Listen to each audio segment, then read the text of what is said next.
So, when I was working remotely as a programmer about 5 years ago, me and two buddies decided to test some new camera drones in the National Forest outside Denver. We packed 3 drones, spare batteries, and 2 controllers. After lunch, we drove up, parked at a pullout, and hiked to a bare ridge with a clean view. We wanted a quiet place to run battery tests. We flew 1 drone at a time. Slow grid passes, altitude holds, return to home. The feed looked steady. A hawk drifted below us. We swapped batteries and taped an action camera to one airframe to see how it handled the weight. Everything behaved. It felt routine. By late afternoon, the light turned orange. We had enough footage and started talking about camp and noodles and a sunrise flight. The campground we liked was crammed. A big family reunion had taken every sight. Kids in matching shirts ran between tents.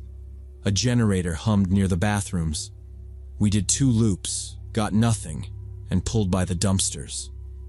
The sun was dropping. None of us wanted to drive home, and none of us wanted to sleep in the truck. We unfolded a paper map and looked at the logging roads. We picked a spur we did not know, farther east past 2 creek crossings. I put the truck in 4 high and rolled out. Pavement turned to washboard, then ruts. The road narrowed and the brush scraped the mirrors. Old signs were bent and peppered with holes. We passed a cattle guard and a rusted gate chained open. It felt empty back there. The deeper we went, the fewer camp signs we saw. No fresh fire rings or tire dust. Shadows got long. We checked a wide spot, but it sloped to a ditch that smelled swampy. We kept going. The map stopped matching the forks. I drove by what the headlights showed. Roots, stones, the next bend. Each time we said we would turn around, we went a little farther.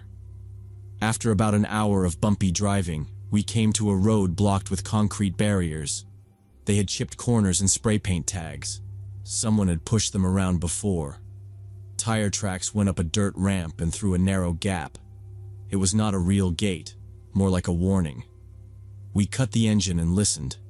Wind in the trees and the tick of hot metal. My truck had decent clearance, so we managed to get past. I put a wheel on the dirt, eased over slow, and folded the mirrors. On the other side, the road turned to old gray gravel and dipped toward darker trees. We rolled the windows down. A thin sound of water came and went with the turns. The track bent left and opened into a clearing by a stream. There was this makeshift shelter there, just some tarps stretched between trees and a broken picnic table. The tarps were sun-faded and frayed at the grommets. Rope lines had been cut and tied back with ugly knots. A plastic chair lay on its side. A piece of rebar stuck out of the ground like a stake. The stream ran on the far edge. No tents, no cooking fire, no coolers. The whole area was littered with trash, but not normal camp trash. Empty gas cans lay in the grass.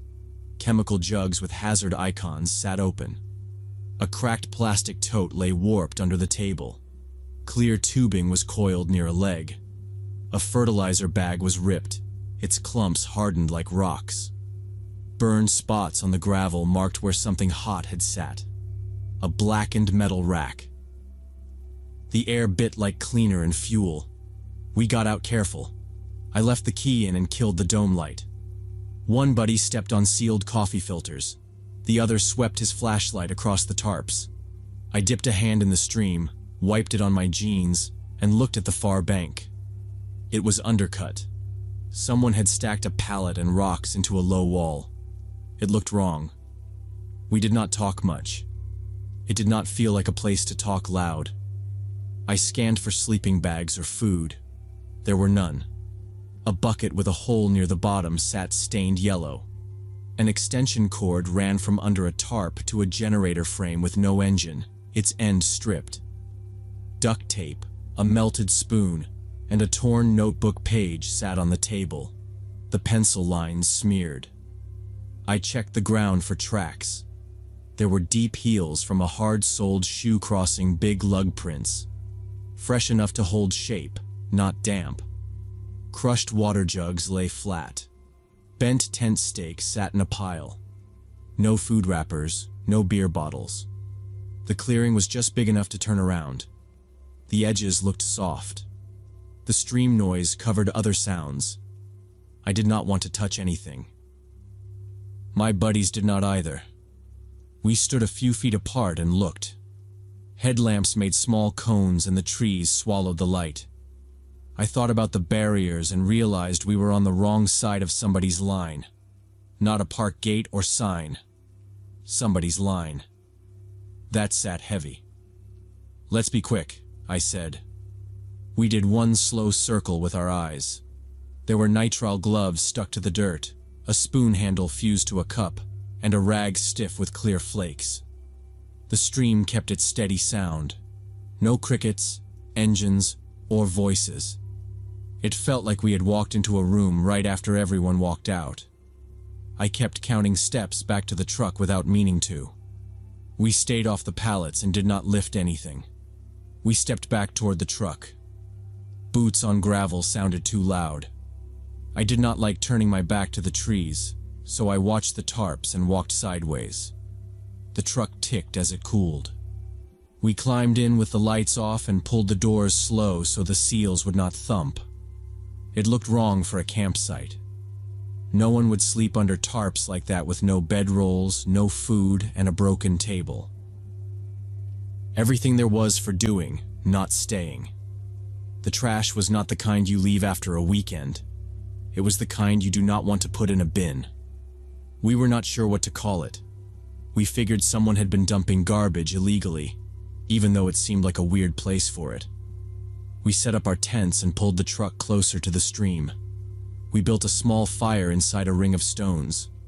It was quiet except for the water. We boiled noodles and heated a small pan for sausages. We had a few beers. The sky was clear. We kept our drones and cameras in the truck and locked the cases. I hid the truck keys in the hitch cover behind the bumper like I always do. It was probably around midnight when we noticed a glow behind a low hill about a quarter-mile away. It was not moonlight. The angle was wrong. It did not move or flicker like a fire. It had that steady city glow look. But there was nothing like that out there. No roads on the map. No houses. We watched it for a minute, and it did not change. Tom said it was weird.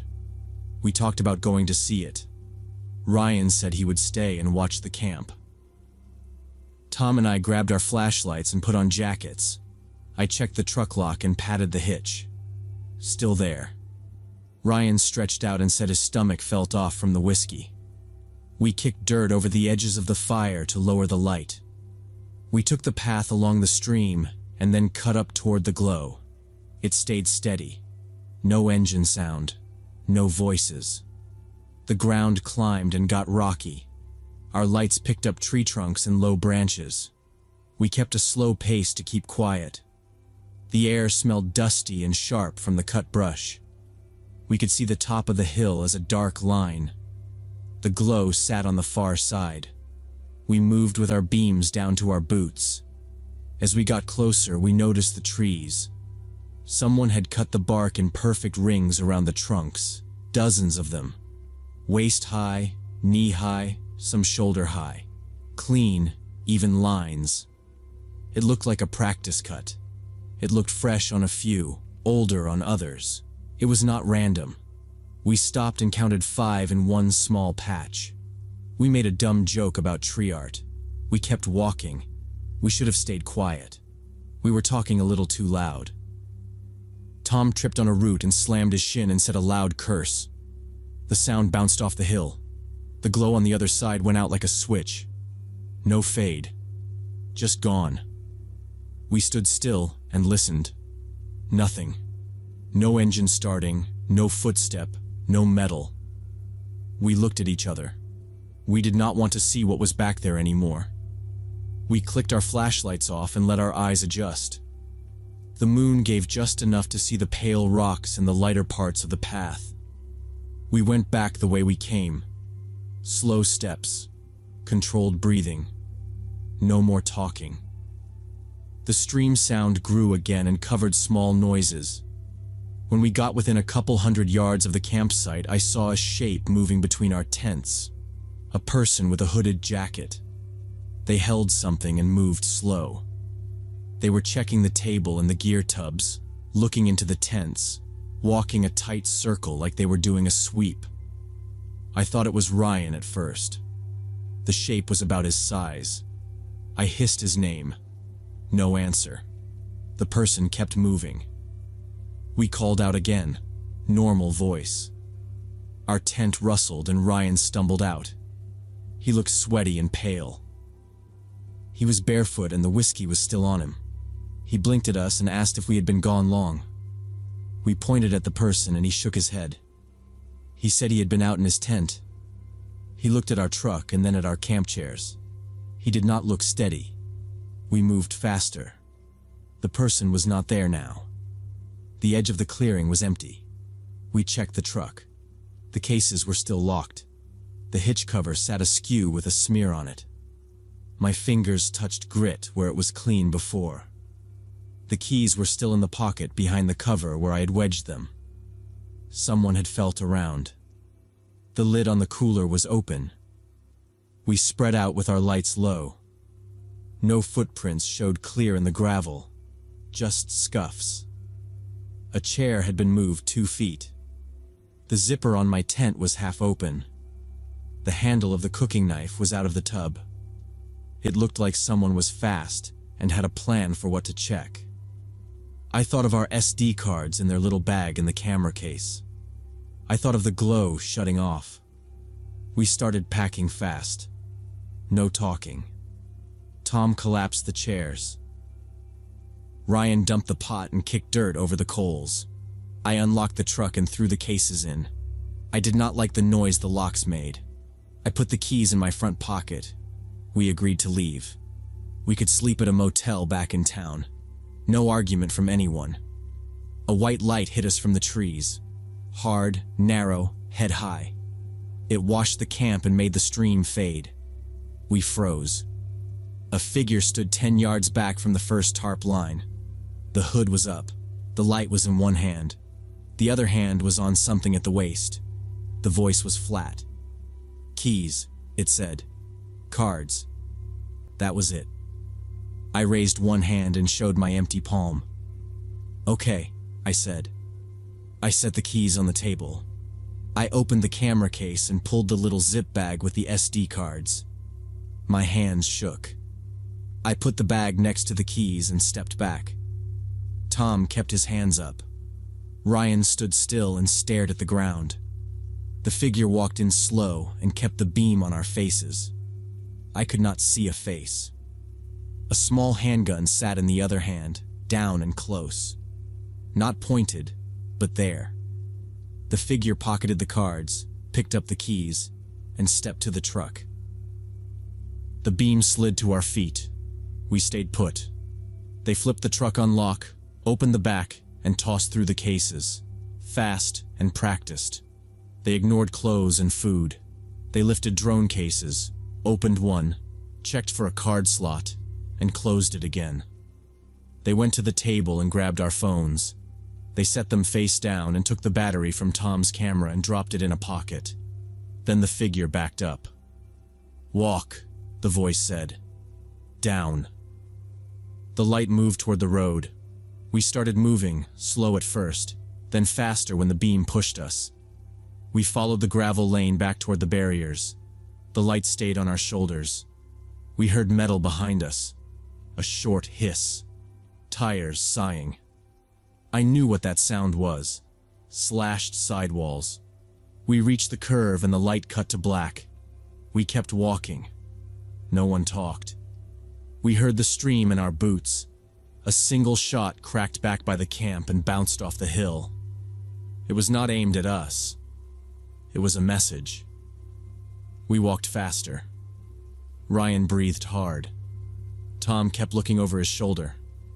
I kept my hands open and empty. We moved by moonlight until the road widened and the trees pulled back. The air felt colder. We hit the concrete barriers at the top of the hour, I think. My phone had no bars. We climbed the dirt ramp and squeezed around. We got to the other side and did not stop. We kept to the middle of the road and listened. We saw no other lights behind us. We walked for a long time. A pickup with a fly rod in the back rolled toward us near dawn. I stepped out and waved both arms. The driver stopped with space between us and cracked his window. I said we needed to call for help. He nodded and handed me his phone and watched our hands. A deputy met us at the highway pullout an hour later. He listened, told us to wait there, and then 2 trucks went in. They brought us water and a blanket and told us to sit on the tailgate. I did not ask questions. I watched the tree line and kept my eyes open. They came back after the sun was up. They had my keys. They said our truck was still there on flats, tents cut, fire pit cold. The deputy asked us for the memory cards and I told him they were gone.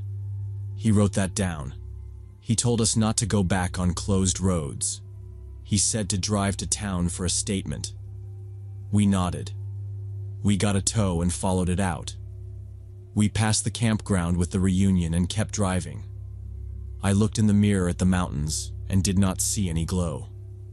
I did not see anyone on the road. We did not stop until we were in the sheriff's lot.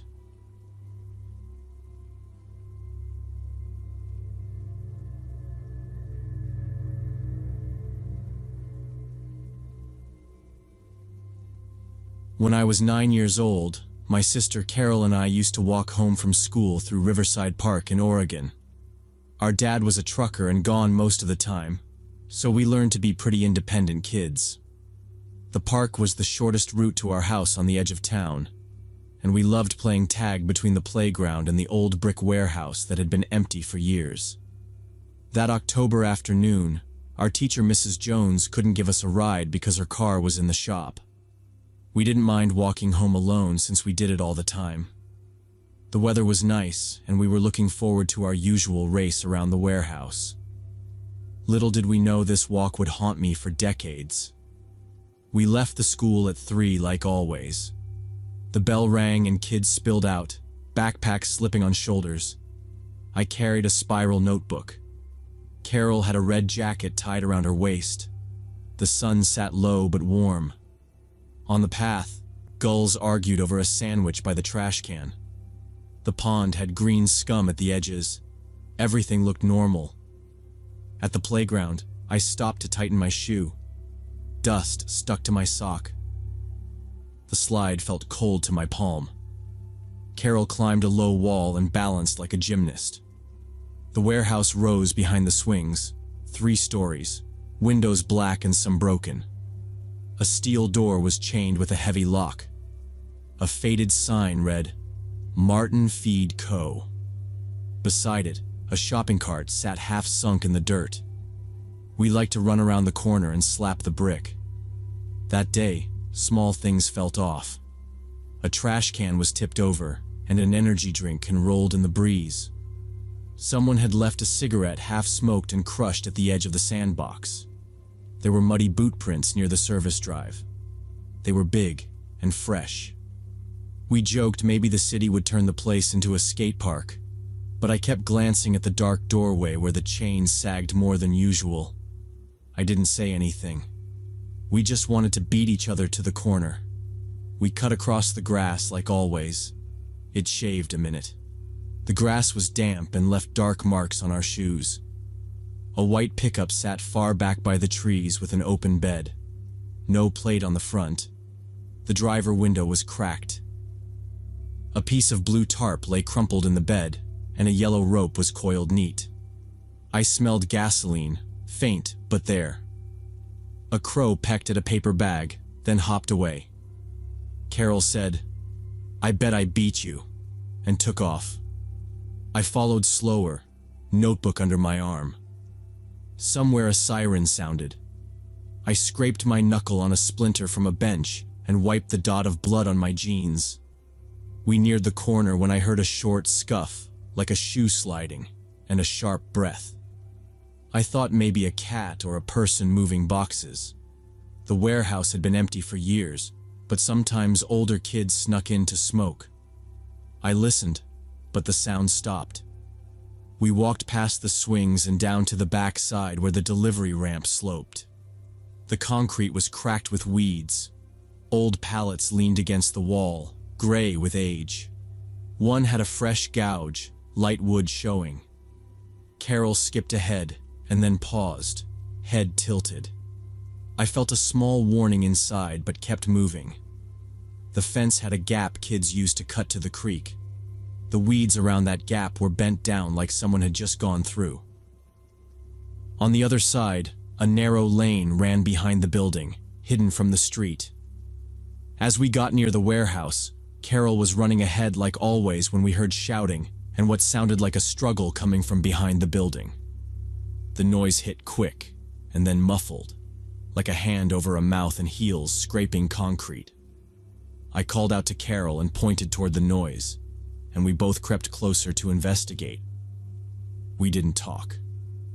We moved along the wall, keeping low, like a game but not funny now. A word came through. Stop. Then a thud. We reached the fence gap and looked through. A middle-aged man in work clothes was holding down a young woman who was trying to get away. He had a gray cap and oil stains on his shirt, keys clipped to his belt. The woman's hair was yanked, her face red, one shoe off. She pushed at his chest and twisted, but he pinned her with his arm across her neck. The ground under them had dark spots, oil or old water. A white bucket lay on its side, rolling slow. The woman was screaming and fighting back, but the man was much stronger than her. It wasn't like TV. It was messy and close. Her scream broke and turned to a choking sound. I could smell sweat and old grain from the loading bay. The keys on his belt jingled as he shifted his weight. He said something low I couldn't catch. She kicked and her bare foot hit the bucket and it spun, rattling against the wall. I saw a scrape on her knee and a thread pulled from her shirt. We were both too scared to get closer or call for help. We had no phone. The nearest house was across the park, past the pond and the field. The pickup sat by the trees, silent. In the back window, a sunshade with a cartoon looked out at us. I checked the road and saw no cars. The sky felt colder, though the sun was still there. "We need to go," I whispered. Carol stared at me, eyes wide, and nodded. I grabbed Carol's hand, and we ran home a different way, avoiding the center of the park completely. Mom was in the kitchen peeling potatoes when we came in. I shut the door and locked it. Carol went straight to the sink and washed her hands like she touched something dirty. I told Mom what we saw. I said the man had keys on his belt, oil on his shirt, a gray cap. I said the woman had one shoe off and a scrape on her knee. Mom kept cooking. She said, "Girls, that building is empty." I repeated myself. Carol nodded and didn't look up. Mom sighed and wiped her hands on a towel. She asked if we were sure it wasn't kids playing rough or a prank. I felt heat in my face and I said no. The words stuck. Carol's chin started to tremble. She said, "He was choking her." Then we both started crying for real. Mom changed then. She took the phone off the wall and called. She used a firm voice. "I need to report something my daughter's witnessed," she said. She gave our address and the warehouse name. She told us to sit at the table. We sat with wet cheeks and red eyes. I could feel the grit under my nails from the park. The house was quiet except for the fridge hum and the clock. Mom kept glancing at the window like she was expecting someone to look in. When the knock came, she jumped. 2 officers came in, one older, one younger. They took notes in small pads and asked us to start from the beginning. I told it step by step. They kept asking for the time. I said around 3:30. They asked about the man's face. I said middle-aged, stubble, maybe a scar, but I wasn't sure. They asked about the truck. I said a white pickup, old, no plate on the front. The older officer asked if the woman said a name, I said no. Carol added that the man said something low she couldn't hear. They wrote it down. They radioed someone. The older one told Mom they would drive over and take a look. We waited after they left. Mom cleaned the already clean counter. Carol lined up her pencils by size. I watched the street. The sun moved down and the room got shadowed. You could hear traffic from the main road. A siren passed and faded. Mom made us hot chocolate even though it was too sweet. The phone rang about an hour later. Mom said, "Yes. Okay. Thank you." Then she hung up and looked at us. "They didn't find anyone," she said. "No signs of a struggle. Just some grass pushed down by the fence. They took your statements. Without more, there's not much they can do." I remember the way she said it. Calm, like she was trying to put a lid on it. She told us to stay away from the park for now. She said we did the right thing. We did homework that night at the table. The TV stayed off. Every sound outside made me look up. We started taking the long way home the next day. It added 20 minutes and a boring walk along the bus line and the tire shop. The sidewalk there was cracked and the curb had weeds. We passed a laundromat that always smelled like hot soap. Carol didn't run ahead anymore. We kept close. If a truck slowed, we moved farther back from the curb. If a man looked at us too long, we crossed the street. We were quiet. Days went by. No one called us. No news reports mentioned the warehouse. Mom scanned the paper and said nothing. At school, I drew a picture in art class of the warehouse with blank windows. The teacher said it looked moody. I threw it away. On Saturdays, if we had to cross near the park for groceries, Mom shifted the grocery bags to the other hand and kept her keys between her fingers like claws. We didn't talk about why. After a few weeks, the edges of it dulled. Christmas displays went up early. People in the neighborhood put lights on porches. The park got wet and muddy. You could see your breath in the morning. Nothing else happened. No posters of a missing person appeared. No parents warned us about a danger at the warehouse. It turned into a story that lived only at our table and in our heads. We started to wonder if our minds had added pieces. Maybe the woman got away and left angry. Maybe the man was her boyfriend and it was a bad fight. You tell yourself these things because it is easier to walk past a place if you think it is ordinary. When I was 12, we packed a moving truck. Dad got a set route out of state. We took down the curtains and rolled the rug. I found the spiral notebook from that day under my bed, bent at the corners. I tossed it in a box. We drove past the edge of the park one last time. I looked for the white pickup. It wasn't there. The warehouse standed with its black windows. I pressed my hand to the car window until the building disappeared in the mirror. Life layered over it. New schools, new streets, jobs, child, bills. Sometimes I would hear keys jingle on someone's belt and feel stiff for a second. It passed. For years, I told myself we probably saw a fight. It bothered me less when I kept it small. Last month, my daughter needed to do a project on local history. She had to pick a case or event. We were at the dining table with my laptop and a stack of printed articles. She typed, and I sorted links. I clicked a county archive page that had old cases. The title said, "Missing Persons, 1998-2005. I scrolled. A photo stopped me. Dark hair, thin gold chain. A description. Late teens to early 20s, last seen near Riverside Park in October, wearing a white sneaker with a blue stripe and a denim jacket. The date hit me. The detail about one shoe hit harder. My hands went cold. I clicked the report. It said she left a shift at a grocery store and never made it home. A witness thought they heard shouting near an old warehouse but could not give a description. The case was still open. I called Carol right then. She picked up on the third ring. I said the name from the report. Silence then. I remember her hair. Carol said, "One shoe." We went quiet.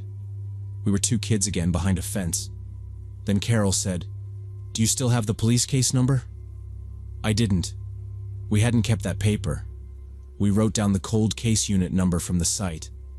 I spoke to a woman who said her name and badge. I gave her my name and told her I was a witness from decades ago. I gave our old address, the school name, our teacher's name, everything I could drag up. I described the man as best I could. Gray cap, oil-stained shirt, keys on his belt, white pickup with no front plate. The woman on the phone typed. I could hear the keys and a faint radio in the background. She said they would add our statements to the file. She said they did not have the original patrol log from that day, but they had a few reports of suspicious activity near the warehouse over several years. She didn't promise anything. She was straightforward. Memory is tricky after so long, she said, but sometimes small details match something else. I asked if the case had any suspects. She said she couldn't share that. She asked if we were willing to come in to give a formal statement. I said yes. Carol said yes, separately. We scheduled times. After the call, I sat for a long minute. My daughter watched me. I told her in short words what we had seen when I was her age. She listened and stayed close. We both realized we might have witnessed a real crime that day. We gave our statements and sent in a rough map of where we stood behind the fence. After all these years, there isn't much they can do with just our childhood memories. Evidence is gone. People moved. Records got boxed and lost. I still wonder if we could have done more to help that woman, and whether speaking up sooner might have made a difference.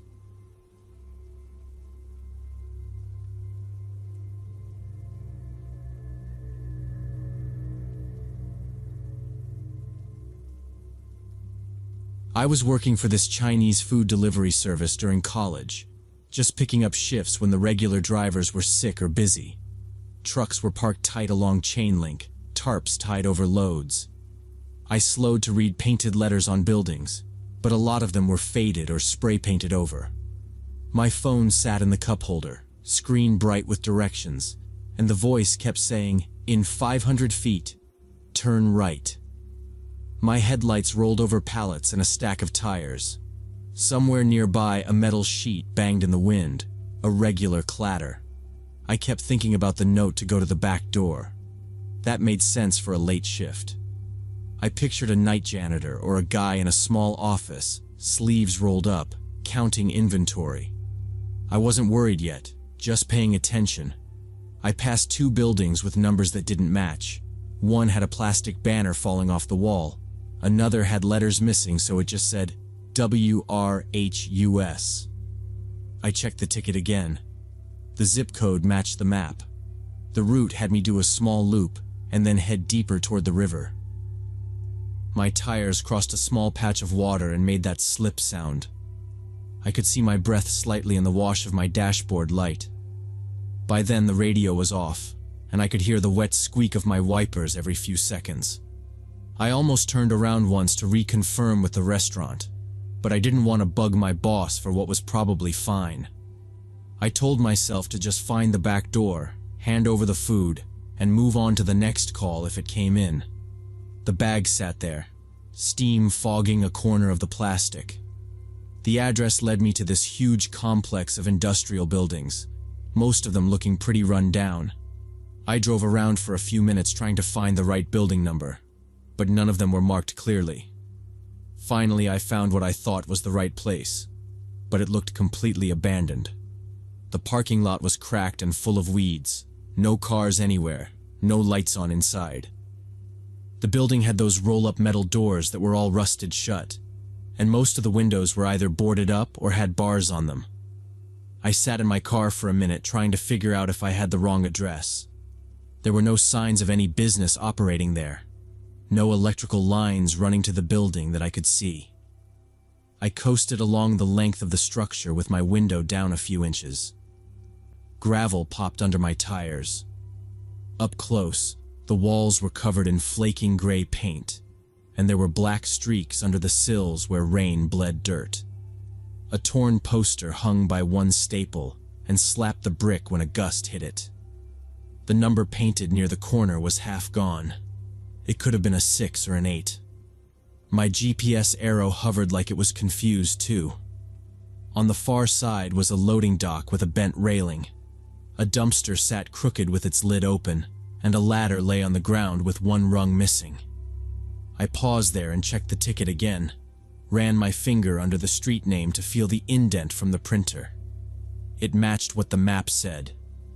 My clock said 9:32. The soup would still be hot if I delivered now, but every minute made it riskier. I watched the windows for any movement. Nothing. Just a reflection of my headlight beam shaking a little. I thought about calling the number again. I even typed it and stared at it, the extra dash weird in the middle. I deleted the dash and tried to see if that changed the contact, then changed it back because I didn't want to misdial and get some stranger. My hands were clean, I had wiped them on a napkin, but the phone still had a film on the screen from the kitchen. I put it down. I rolled forward to the back corner and let my light sweep the wall. The roll-up door there had a chain with a lock that looked welded shut with rust. A broken pallet leaned against it. A shopping cart was on its side with one wheel missing. The ground near the dock had dark oil spots. I kept my engine on because I didn't want to stall out in this place. The idle made a steady hum that sounded too loud with everything else so quiet. I set the delivery bag on the passenger seat and cracked the lid to check for leaks. A little steam hit my hand, and it smelled like vinegar and pepper. I closed it tight and retied the handles. My dashboard notifications buzzed once with a weather alert I didn't read. I opened my glove box to see if I had a small flashlight, found only fuses and a tire gauge. I didn't step out. I didn't even take off my seatbelt. I cut the headlights for a second to see if any interior lights in the building were on. Sometimes you can catch a glow when your own lights are off. The dark swallowed everything and my eyes didn't adjust fast enough, so I clicked them back on and the wall jumped out of black. I looked up at the roof line and traced where power lines would normally connect. I followed the poles down the lane with my gaze and tried to find a line running into the building. I didn't see any. I stared a few more seconds, checking again from left to right, and then I sat there in my car trying to figure out if I had the wrong address. There were still no signs of any business operating there. No electrical lines running to the building that I could see. I called the number from the order, but it went straight to this automated message saying the number was no longer in service. I tried again right away to make sure I didn't press something wrong. Same recording. I sat there with the phone against my ear and watched my own headlights on the rusted door, and that mechanical voice kept repeating. That was bad. I should have just bailed, but I didn't want people at the restaurant to think I was flaky. I parked where my car would be visible from the street, under a busted pole light that still had the metal arm, no bulb. I set my hazards on. I called my dispatcher and told them the address looked dead and the number didn't work. "Call me in 5, I said. "If I don't answer, call the cops." My voice sounded steady. I put the call on the recent list and double-checked my battery. 71%. I grabbed the food from the passenger seat. I left the engine running and locked the doors with the second key fob I kept on a shoelace. The muffler droned low. I stepped out, felt the air colder by the dock. The pavement was gritty, and my shoes scraped. There was a stale smell like wet cardboard. I listened for any sounds from inside. It was quiet except for a drip somewhere and the soft shake of a loose gutter. I walked along the wall toward the corner, looking for a doorbell, a buzzer, anything. The paint curled away from the brick in long strips. Around the bend, there was a steel door with a deadbolt and a peephole, but the handle hung crooked and the lock looked painted over. I knocked with my knuckles and waited with the bag pressed against my thigh. No answer. I heard my own hazard lights clicking from the car, and it made the time feel slow. I took 2 more steps and knocked again, harder. A dry echo came back inside. I stood there another 10 seconds, then moved to the next bay. I walked around to what I thought might be the back entrance, but it was just another roll-up door that was obviously rusted shut. I stood there holding this bag of Chinese food, trying to angle my head to hear anything. That's when I saw movement in one of the upstairs windows. It was quick, just a gray shape sliding past the dirty glass. I froze. Then another shadow moved the other way. Then a third. Not dust, not my headlights. People. There were multiple people in that building, and they were watching me. I didn't raise the bag or call out. I took one step back, then another. I kept my shoulders loose to not show I was leaving fast. The window was a rectangle with old bars over it, and the glass was dim except where my lights made lines. One of the shadows moved closer, and I could make out a guy in a baseball cap. The brim was bent down, and he pressed his hand on the glass like he was blocking glare. He stayed there for 1 second longer than made sense if he didn't care. When he realized I'd spotted him, he stepped back into the darkness quickly. That was it for me. This was not a late shift. This was not a janitor.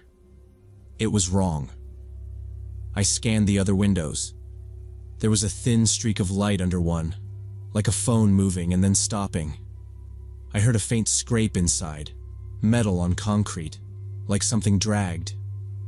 I started backing toward my car slower, keeping the bag steady so it wouldn't swing. I kept my eyes up at the windows and then down at the ground to not trip. My foot brushed a bolt on the pavement, and it rolled with a tiny clink that sounded loud to me. I didn't look away. I reached the corner of the building and the sightline to the window broke, and I picked up the pace by a fraction. I could feel the hot air from my idling engine before I saw the car. I hit the unlock on the second fob and heard the chirp. It was the smallest sound, but it felt like a flare going off in the quiet. I kept my face calm and didn't run. I lifted the bag to shield part of my face from the window out of habit, like it mattered. I got back to my car as casually as I could and threw the food in the passenger seat. I slid in, shut the door, and locked it all in one motion. I didn't look at the windows again. I put the car in drive. As I was pulling out of the parking lot, I could see flashlight beams moving around inside the building. Not steady light, but bouncing cones like people searching a floor. The beams whipped left and right, then stopped, then crossed. Whoever was in there was coordinating something. They didn't come outside. They didn't yell. They moved deeper into the building like they had a plan that didn't involve me being out in the open. I took the turn slow so the gravel didn't spit, then a little faster when the asphalt smoothed. I checked my mirrors. No cars behind me, no doors opening. The empty road ahead looked cleaner than when I came in. I kept my hazards off now, just normal headlights. My chest felt tight, but I focused on marks in the lane and the next stop sign. I drove 2 blocks and pulled into a small lot by a closed tire shop with cameras on the corners. I parked under a camera and made sure the lens pointed at me. I called my dispatcher back right away. When they answered, I spoke fast and clear, said I saw people inside and lights and no working number. They asked if I was okay. I said yes, I was leaving the area. They told me to come back to the restaurant and they would note it. I sat there 30 seconds to listen. I didn't hear engines, didn't see any headlights coming from the direction of that building. I pulled out and drove back along the main road. At the first red light, I checked the ticket for the 5th time. The name field was blank. The order was small, 2 items, 1 soup and 1 entree, paid by card. The tip was $2. It looked like a test, like someone placing just enough to get someone to come. I glanced at the time. It had been about 12 minutes since I told Dispatch 5. My phone buzzed with the scheduled callback. I answered and said I was in motion and fine. They said okay, and repeated to head in. I turned into the plaza, drove past the nail salon, and parked by the back door of the restaurant. The kitchen vents roared and the smell of oil hit me when I went inside. I told my boss and the other drivers what happened. They crowded the counter and kept it short because orders were bumping. Nobody rolled their eyes. One of the older drivers said, "Industrial Park? Backdoor note?" "Yeah." Another asked if anyone followed me. I said no. We pulled up the order history. The customers never called to complain about not getting their food. That was weird, because usually people start calling if their order is 15 minutes late. The phone on the wall stayed quiet. The ticket printer clicked for other orders, not that one. My boss wrote the address on a yellow sticky note and then typed it into the blacklist sheet on the office computer. He added the phone number too, with a note about the recording and the window silhouettes. He said to mark it, "Do not deliver." He looked me in the eye once just to make sure I was good. I nodded. He took the bag from me and set it on the prep counter. "Split it later," he said. We ate some of it between runs. The soup had cooled but was still okay. My coworkers started talking through what it could have been. One said it was probably a setup for robbery. Another said maybe they wanted to get a driver to walk inside while the second person circled around to the car. One guy pointed out how they stayed inside and moved with flashlights, like they didn't want cameras outside to catch faces. He said they were probably just going to jump whoever went past the dock door. All of it made sense. The more I thought about it, the more the details lined up in a bad way. The no service number, the empty lot, the guys in the window who didn't wave or open a door, the beams of light fanning like they were mapping a route. I took my next order to an apartment complex with buzzers and mailboxes and numbers I could read from the curb. I moved a little faster between doors. I checked mirrors more than usual. When the night ended, I put a note in my phone under the address so I wouldn't forget, and I deleted the route from my recent maps. I drove home on streets with traffic and lights. I realized how close I'd come to walking into a really bad situation.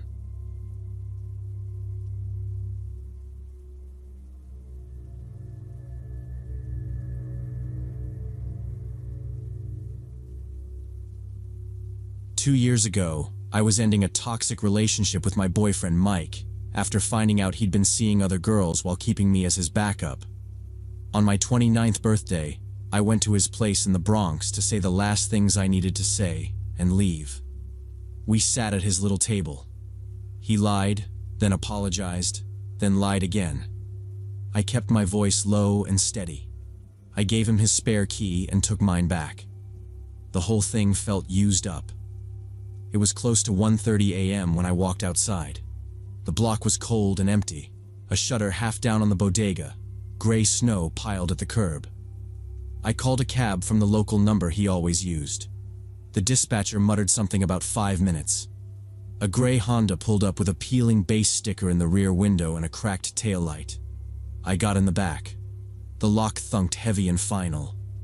The driver looked mid-40s, hair messy like he hadn't slept, beard shadow patchy. The seats were cracked vinyl with black tape patches. A pine tree air freshener hung off the mirror, faded and dusty. The heater rattled and blew lukewarm air that smelled like old smoke. "Queens?" he said without turning. I gave my address. He nodded and eased off the curb, the meter clicking awake with a tired beep. I buckled my belt and watched Mike's building slide by in the mirror. My phone showed 6%. I texted my roommate that I was on the way, then put the phone in my pocket to save it. The car's dash glowed weak green. The radio hissed with bass chatter I couldn't make out. We hit a row of lights on 3rd Avenue. He drove careful, 2 hands on the wheel, quiet. The city felt washed out. The windshield had a spider crack that caught the street lamps. The glove compartment door was scuffed white from knees. A half-empty water bottle rolled somewhere under his seat and thumped on bumps. I stared through the side glass. Cold air leaked around the window sill and brushed my cheek. I wasn't thinking about him. I was thinking about getting home, showering, and going to sleep. About 10 minutes into the ride, I realized he kept looking at me in the rear view. His eyes stayed a second too long before flicking forward.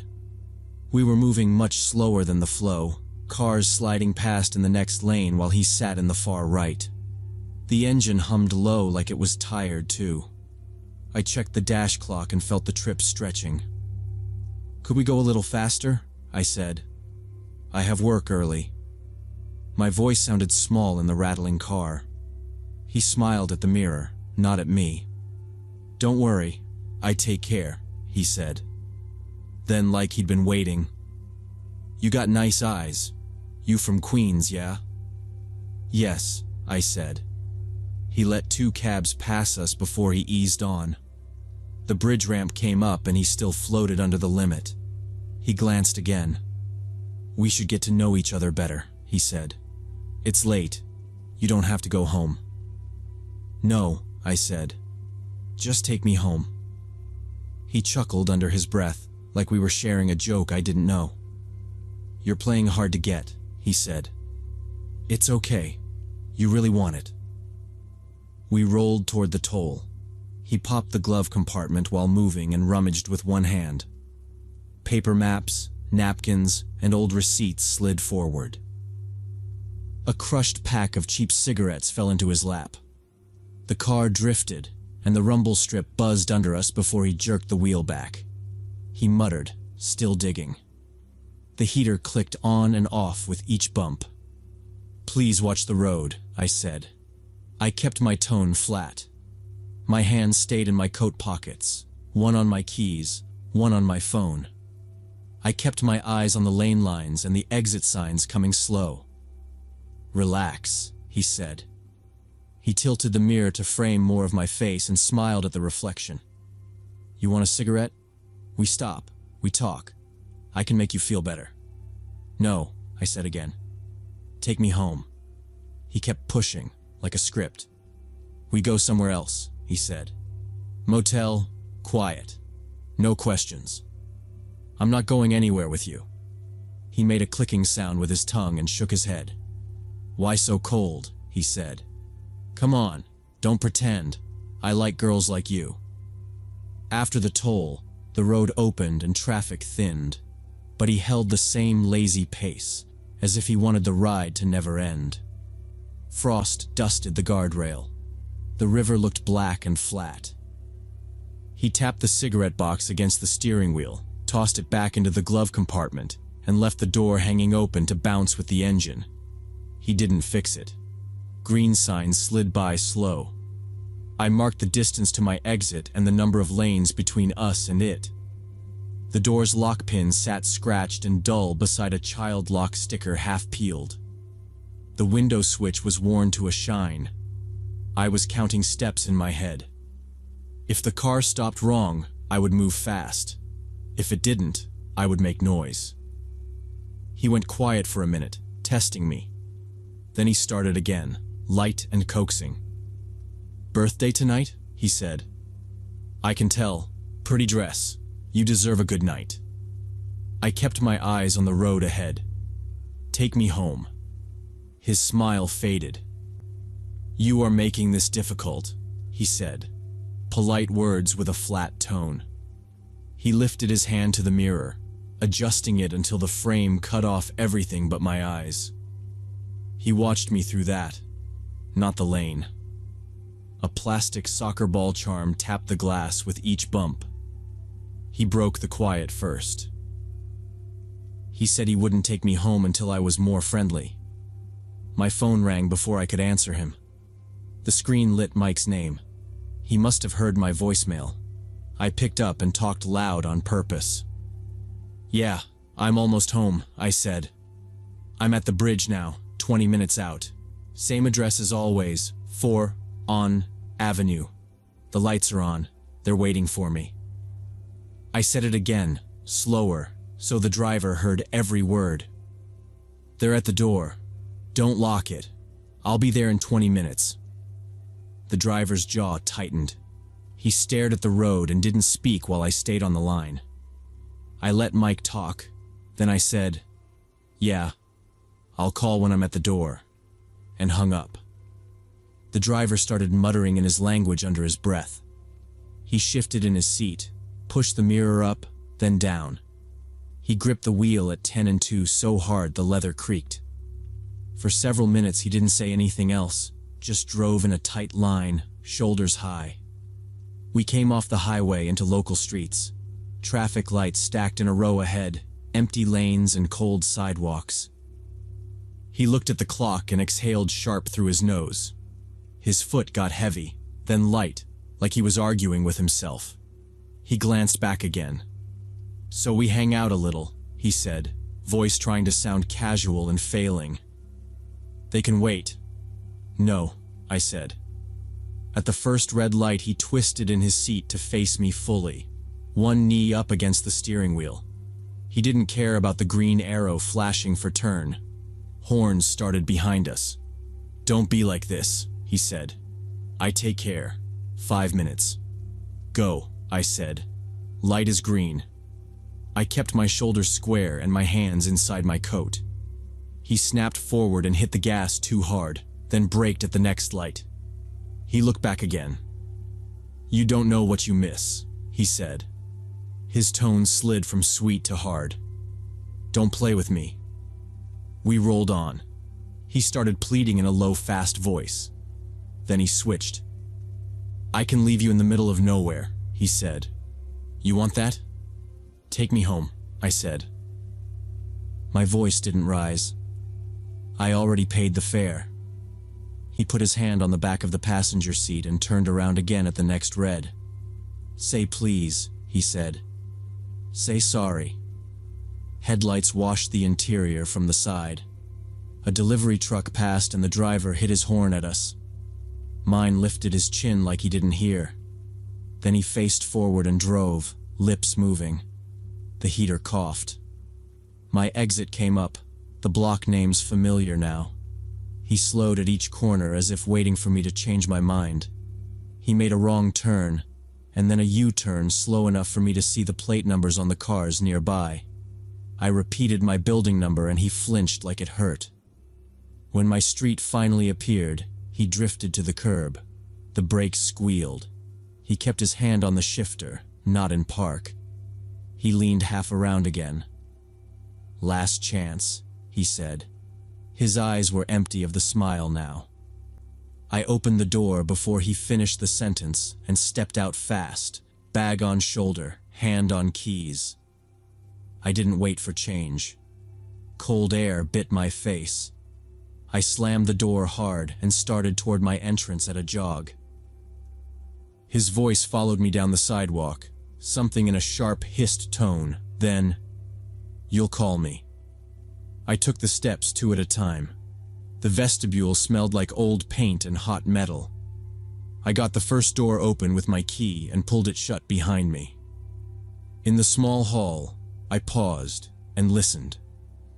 The street stayed quiet except for his idling engine. I climbed to my floor, unlocked my apartment, slipped inside, and turned the deadbolt twice. I didn't flip any lights. I moved through my rooms by muscle memory. I set my bag on the floor and went straight to the front window. The radiator ticked. I kept the curtains closed and stood to the side, looking through the gap between the panels. The gray Honda sat at the curb under the streetlight. His face was a pale shape behind the windshield. The car didn't move. He angled his head like he was counting floors. I waited. My phone buzzed with a text from Mike asking if I was inside. I didn't answer. I watched the stairwell window glow when a neighbor came in. I watched the Honda inch forward a car length, then back, like he was settling in. He was hunting for a light to betray the apartment. I stayed still and let my eyes adjust. The clock on my stove read 2:18 a.m. I stood there with my coat still on. Street salt crunched under a late plow. He kept waiting. Minutes spread slow. He lit a cigarette, the ember a hot dot in the car. He leaned forward and back, craning to look up the building's face. I moved never more than 2 inches from the curtain. I kept my phone ready and the police number typed in, thumb hovering, but I didn't hit call. A siren rose far away and faded. A cat crossed the street and disappeared between cars. The cigarette ember burned down and died. Finally, after almost an hour, the Honda's brake lights lit red. The car pulled away slow, paused at the corner, then turned and disappeared. I waited 5 more minutes. I let my shoulders drop, just a little. I locked the chain. I drank a glass of water in the dark. Then I turned one small lamp on in the kitchen, away from the front windows, and sat down. The next day, my phone rang from an unknown number. I answered on speaker.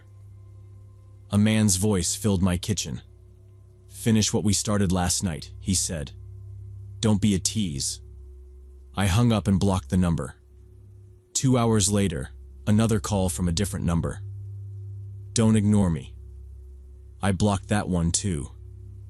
I called the cab company and filed a complaint. The woman on the line said she would escalate it. She asked for the time, the car make, the partial plate, the route. I gave everything I had.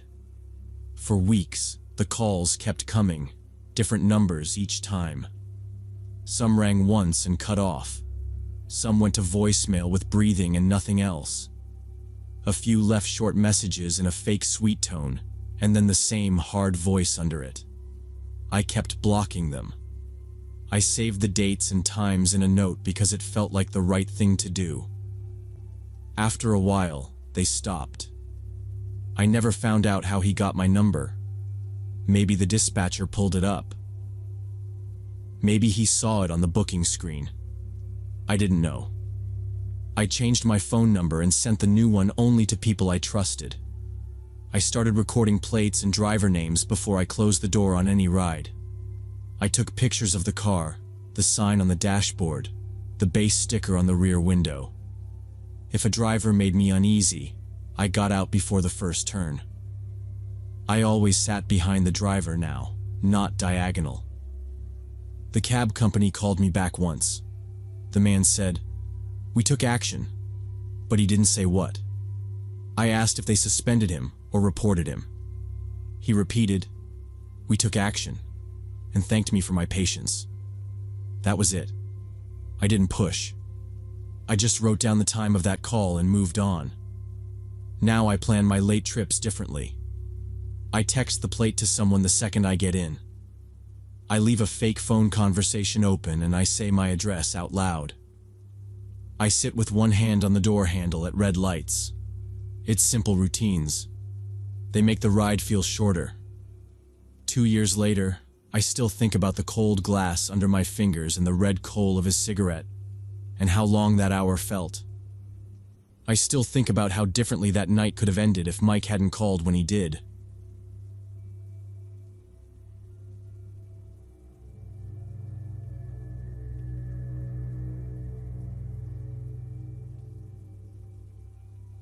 It happened last winter when I was working as an administrator at this medical clinic downtown. I took the bus every day to avoid traffic and parking hassles after long shifts. Usually the ride was simple, 20 minutes from the clinic to my neighborhood. That evening snow fell and darkened. Inside the bus it was chaos, absolutely packed with commuters trying to get home.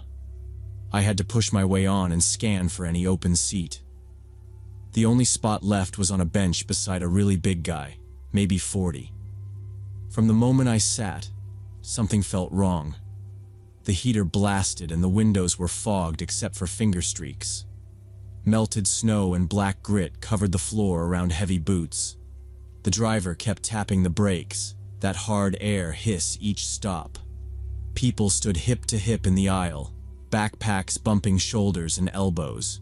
Beside him, his black parka looked new, and the knit cap was pulled low. Heavy work boots braced wide, his shoulders filled the seat. He smelled like cold air and cheap cologne with a hint of solvent. His hands were big and red, knuckles marked with small cuts. I faced forward quietly. I put my earbuds in and picked a simple playlist. I stared at the route map over the doors and counted stops. When the bus lurched forward, his thigh pressed into mine and stayed. I shifted a little away, but there was nowhere to go. The pressure did not change. The bench edge dug into my hip. A duffel blocked my foot. He curled his left hand over the back of the bench behind me. His fingers tapped slowly, boxing me in on that side. I set my bag upright like a barrier between our legs. He did not move. The driver announced a detour because of a wreck on the bridge. The bus groaned, turned, and the slide sent him hard into me. His hip pinned mine, and after the turn he did not pull back. I straightened, making space. He erased. A test. I looked at his profile in the fogged window as the bus rolled. The cap sat low, and his eyes angled toward the aisle, catching me. He was not smiling, and he was not talking to anyone. He sat steady like he had all night. Volume low. On purpose. Always. We passed the library plaza, and 2 people got off while 3 boarded. The aisle compressed, and a woman in a red scarf raised her elbow. I thought about standing and switching, but there was nowhere to land. If I stood, I would be pressed between bodies with him behind. He widened his legs until the side of his boot pushed mine. I nudged away and he mirrored it, returning to the same pressure. His sleeve brushed my shoulder and stayed there like a claim. I lifted shoulder and held my neck at an angle. My coat sleeves were damp. The bus stopped short, and someone yelled for the back door to open. The crowd shifted and air touched my neck. Then his arm came down again, closer this time, his cuff touching my hair. Not an accident. I lifted my head away, eyes on the ad. I stayed still. I raised my bag so the edge pressed hard between us. He let it sit for a moment, then widened his knees and it slipped. I pulled it back and tucked a strap under my forearm to hold. My phone flashed low battery, so I clicked dark and pocketed it. Snow blew sideways past the glass and stuck in tiny white stars. Stadium lights made the flakes look like dust across the street. The driver's radio crackled, and a kid in the back laughed once. I watched the snow and counted stops. The detour meant 10 more minutes. Not careless. The bus hit a pothole and jolted through the frame and seats. He did not brace with the pole. He let the jolt carry him. When I leaned away, he took the space like he had time. He breathed through his nose and warm air touched my cheek. Once. Only. A man in a suit moved toward the door and the woman shuffled. For a moment there was a gap near the rear door, then it filled. I stayed where I was and kept my face blank, hands steady. I did not want to show reaction or invite attention him. Even though the bench seats were wide enough for 2 people, he pressed. I had my earbuds in and tried to ignore him and stay calm. Every time the bus turned or stopped, he leaned into me more. I thought about getting up and moving, but the aisles were packed. There was literally nowhere else to go and nowhere to stand safely. I tried to give him the benefit of the doubt and some patience. Maybe he did not realize. Maybe the crowd forced him into me. As the ride went on, it became clear none of that was true. His knee pressed and withdrew in a slow rhythm like he was timing me. I shifted my bag again and kept my shoulder raised to block contact. I checked the stop cord quickly and kept my eyes on the window. My music was low so I could hear breathing steady. Streetlights smeared across the glass as we crawled past another intersection. I kept my breathing even, eyes forward, mind on the next stop. He shifted just enough to make the bench creak and then went still. In the window, he was there at my side, heavy, quiet, patient, watching me. I stared at the smeared glass and kept still because there was no space to move, and every small shift only gave him another excuse nearer. He kept glancing at me out of the corner of his eye, and I could feel him watching me even with my music on. When we got close to my stop, I started getting ready to push through the crowd. As soon as the bus stopped, I jumped up and forced my way toward the doors. There were a lot of people getting off at that stop, so I just followed the flow of passengers onto the sidewalk.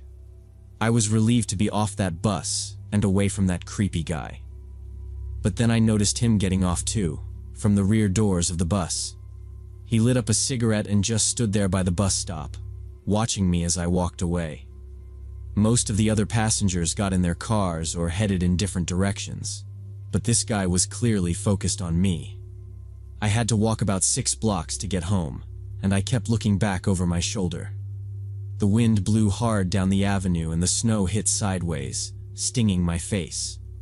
Salt crunched under my boots, and the crosswalk paint shone wet under the lights. I kept my head down and held my bag tight to my ribs. I passed the pharmacy on the corner, and the lit windows showed shelves and a bored cashier. Behind me, the bus hissed once and pulled away. I glanced back again and saw him still by the sign, smoke curling up, body still. I turned onto my street and stayed in the main path where other feet had packed the snow. I did not take the usual shortcut through the small park, because the trees were dark and the path was icy. I watched the reflections in the storefront glass as I walked, and used them like mirrors to see behind me. My building was 6 short blocks, 3 traffic lights, 2 right turns. I counted them in my head and kept a steady pace, not slow, not fast. Streetlights hummed and wires rattled in the wind. For the first few blocks, he just stood there smoking and watching me. I was hoping he was just waiting for someone or had his own business in the area. But as soon as the crowd from the bus dispersed, he flicked away his cigarette and started walking in my direction. He was moving fast, much faster than a normal walking pace. I picked up my speed too, really starting to worry now. When I looked back again, I was shocked to see him actually running toward me. I had no idea what he wanted, but I knew it couldn't be anything good. I started running too, but he was bigger and faster than me. The next part happened so quickly I can barely remember the details. I cut across a shallow driveway and nearly slipped on the packed ridge by the curb. A delivery van rolled by slow, tires throwing slush, the driver staring straight ahead. I passed a laundromat with chairs stacked on tables and an out by 10 sign in the window. I kept to the light and avoided the alley between the laundromat and the closed nail salon. His footsteps hit hard and even, a solid beat that did not break. I tried to unlock my phone as I ran, but my gloves made the screen useless. I ripped one glove off with my teeth and jammed the phone in my pocket again. I crossed against a flashing hand and a horn blew. I raised a palm in apology and kept going. He took the same risk without slowing. I could hear his breathing now, steady and heavy, not like he was tired. I turned right by the corner grocery where crates of melting ice held bags of salt. A man with a shovel paused and looked at us, and then stepped back into his doorway. I aimed for the next light, hoping to hit a small group, but the sidewalk was empty. The snow made the city quieter than usual. I ran along a row of parked cars and tried to keep them between us, ducking around mirrors and bumpers. He cut wide to keep me in front of him. My apartment was around the next corner and up the block, but I did not want to lead him there. I veered one more street over to buy time and maybe find people. A bus shelter stood under a street lamp with a bench coated in frost. I slipped behind it and then back to the sidewalk, trying to slow him with the glass panels. He swung around them without touching, closing the gap like it was nothing. My lungs burned and sweat chilled my neck under the scarf. I could feel the distance shrinking with each step. He caught up with me and tackled me from behind, sending me sprawling onto the sidewalk. I remember hitting my head on the curb and everything going fuzzy. There was pain in my back and arms, and I could feel him pulling at my clothes.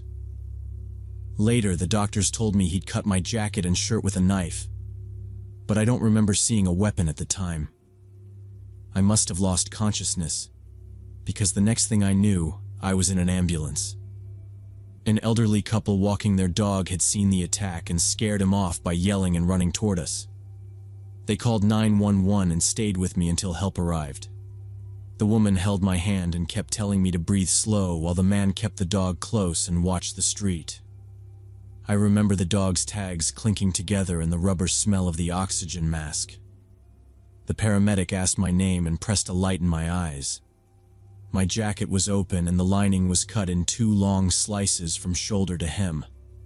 My shirt was slashed in the same lines and there were scrapes across my ribs where cold air hit skin.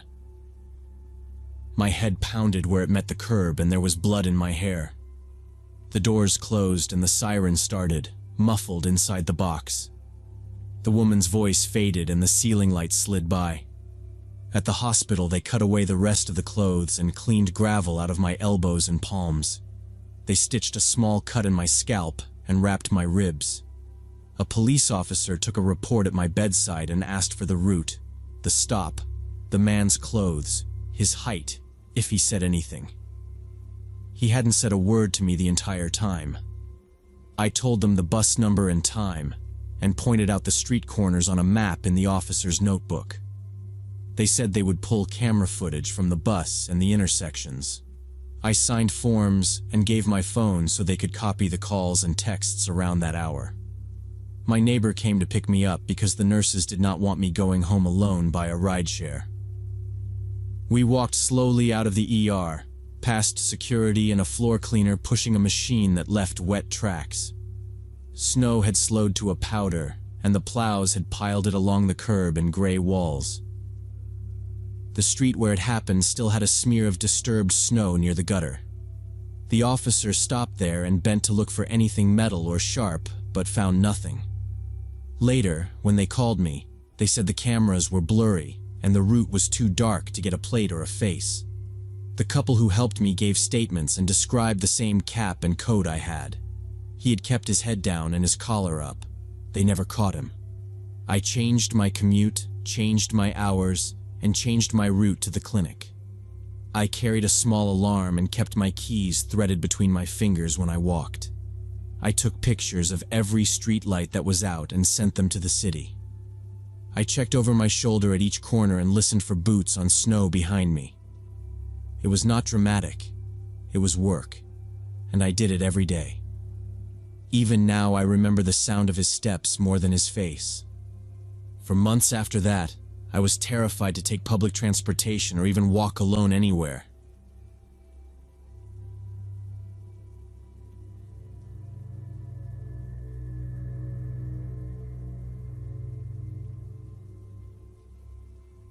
Last year, my grandpa Frank was struggling after losing Grandma Ruth to cancer.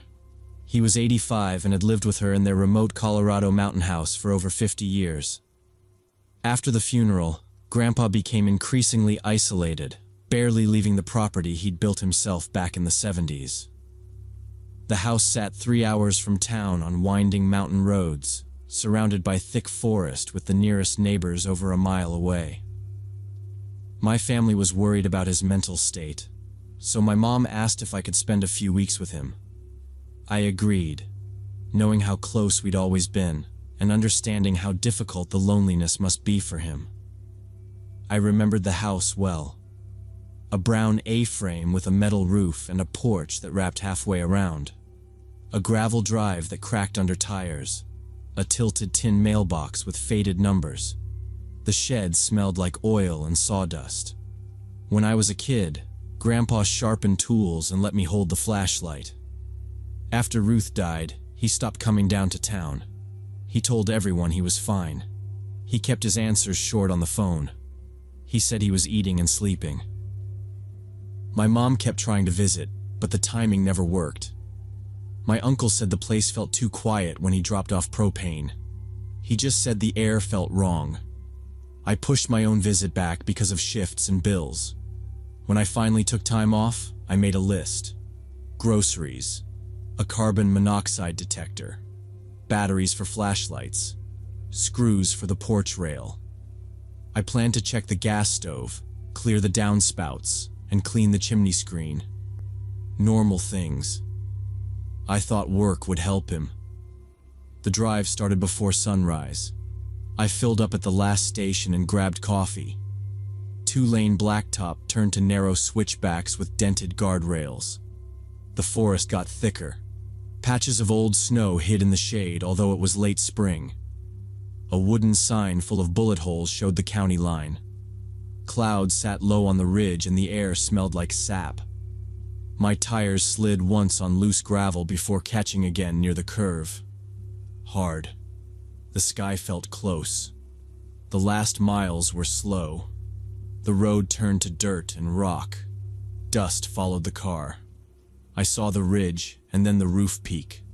The flag on the porch was bleached pink.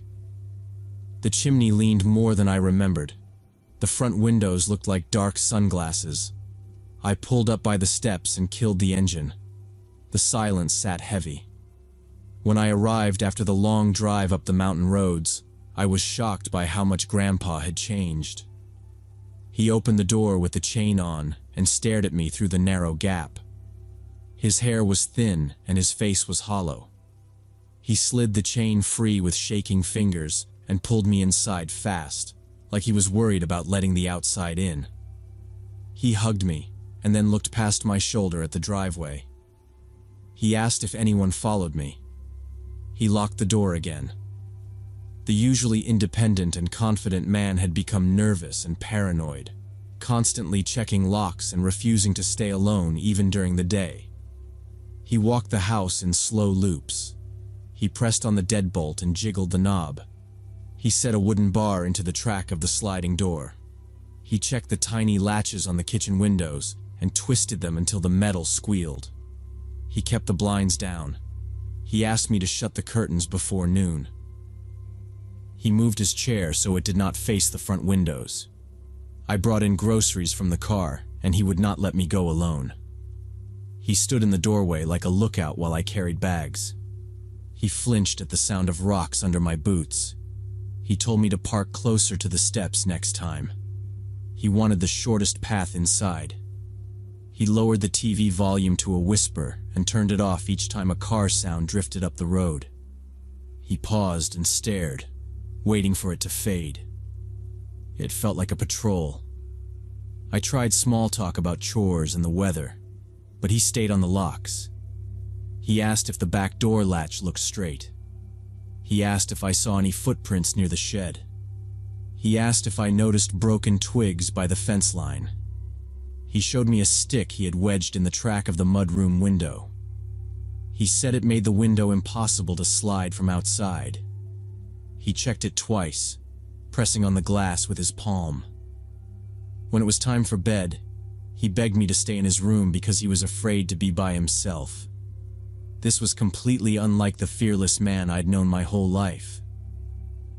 He used to sleep with windows open to hear owls and wind. Now he wanted them closed and locked. He asked me to push the dresser partway in front of the door. I rolled out a sleeping bag on the floor beside his bed. He kept the lamp on. He whispered, "You awake?" Every few minutes. I said yes. The clock moved slow. Grandpa told me that for months he'd been seeing a strange man who appeared at the edges of his property, usually early morning or at dusk. He spoke plain, like he was reading notes. The first time, by the aspens near the back fence, a still shape between white trunks. The second, by the old burn pile, where the ground was black and the grass stayed thin. The third, near the dry creek bed where rocks clack softly under boots. Each time, the man stood and watched the house. Dark jacket. Cap pulled low. The man never came close but was clearly watching the house, hiding behind trees and then disappearing when spotted. Grandpa also claimed he'd seen footprints in the snow around the house and had once caught someone peering through the kitchen window. I assumed he was hallucinating from grief and isolation, but I was willing to stay as long as needed to help him feel better. For 2 weeks, I kept him company, sleeping in a chair by his bed. He was a deep sleeper normally, so I didn't think he'd notice if I stepped out for a few minutes. Around midnight one night, I decided to go to the kitchen to make tea. I moved slow and quiet, set the kettle, and watched the steam rise. I told myself I would be back in 2 minutes. I had my phone and the flashlight on the counter. The night felt steady. Then I heard a hard bang from the back of the house, like a bat hitting a wall, and my grandfather screamed my name. The mug rattled on the counter. I grabbed the flashlight and ran. My sock slid on the wood and I hit the door frame with my shoulder. He shouted my name again, higher than usual. He was upright in bed, gripping the headboard, staring at the window across from him. The window was gone. Glass covered the rug and blanket. A rock the size of a baseball sat on the sill. I put him in the chair by the dresser and threw a blanket over his shoulders. I taped a trash bag across the frame to slow the draft. The tape barely held on the cold wood. He kept his phone in his hand. "I'm going to check," I said. He nodded once. Outside, the cold bit. I walked the wall and swept the beams slow. Pine needles, dirt, glass. No tread marks, no heel prints. A scuff where the rock hit first. The rock had a stripe of red clay like the creek bed. I followed the wall to the shed. The padlock hung in place. I tugged it. Solid. I checked behind the propane tank, under the porch, around stacked lumber. I walked the fence to the back corner. I stepped in the dry creek and ran the light up and down. Smooth stones, an old can, a buried hubcap. No fresh scuffs, no broken branches. I went inside. I set the bar in the slider and checked the kitchen latch and the front deadbolt. I pulled the curtain and looked at the driveway. My car sat alone under dust. The mailbox leaned left like always. In the bedroom, I swept glass with a dustpan and a towel. The trash bag lifted and fell with each gust. We didn't sleep. I sat in the chair by the door with the flashlight across my knees and watched the hall until it turned gray. At first light, I walked the yard again. Same result. No tracks near the wall, no tires on the road, only my prints and a scuff from the day I arrived. The next day, we called the sheriff. A deputy came before noon. He photographed the sill, the rock, and the glass. He measured from the bed to the window. He pressed a finger into the dirt. Too dry for prints. He pointed out a gap in the trees where an ATV could roll in with the engine off. He asked if Grandpa had trouble with anyone. We had none. He asked about cash in the house. Only a little. He said there had been more vandalism that spring, mostly older homes far from neighbors. He said it was likely teenagers from town using forest trails. He promised more patrols, but said the county had few cars for many miles. He left a case number and told me to add lights and cameras. Grandpa didn't want to sleep there again. We packed his things over 2 days. Clothes, papers, a photo of Ruth, his shaving kit, a small toolbox. I locked the rifles in the safe and kept the key. We drove him to town and checked him into a small assisted living place near the clinic. He got a room with a window over a parking lot. He ate half a sandwich. Back at the ridge, I started repairs. I pulled the broken pane and scraped out old putty. I set a new pane, then screwed plywood over the outside while it cured. I tightened latches, drove longer screws into strike plates, and cut wooden rods for sliders. I mounted 2 battery motion lights, one by the steps and one by the shed. I bought 2 trail cameras and strapped one to a pine by the creek and one facing the driveway. I set date and time and sensitivity high. I walked past to test them. Each night I pulled the cards and checked the photos. I saw my back, a deer, a raccoon, wind in the grass. No people, no machines. I slept on the couch with the flashlight on the table and the phone in my pocket. Twice the motion lights clicked on. I got up and scanned the yard. A rabbit twitched by the steps. The trees stayed still. On the last day, I shut off water to the outside spigot, unplugged small appliances, and set the thermostat low. I stacked the mail and left my number on the counter. I locked each door. I stood on the porch and watched the tree line. Nothing moved. I put the keys in my pocket and drove to town. We watched a baseball game in the common room. He asked if I fixed the window. I said yes. He said, "Good." He didn't ask about the man, and I didn't bring it up. I told him I would check the house again before I left. He nodded. That evening I drove back up to collect the cameras. I checked the cards in the kitchen. Squirrels. A deer. Wind in the grass. No one near the creek. No one on the drive. I locked up and stood on the porch 1 minute and listened. The ridge was quiet. The road dropped away in curves. I got in the car and rolled down the hill.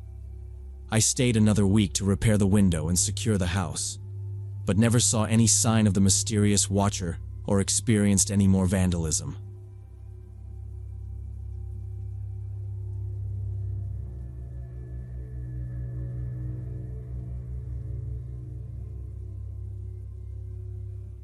When I was 19 and in my second year of college, I went to this end-of-semester party at my friend Derek's apartment.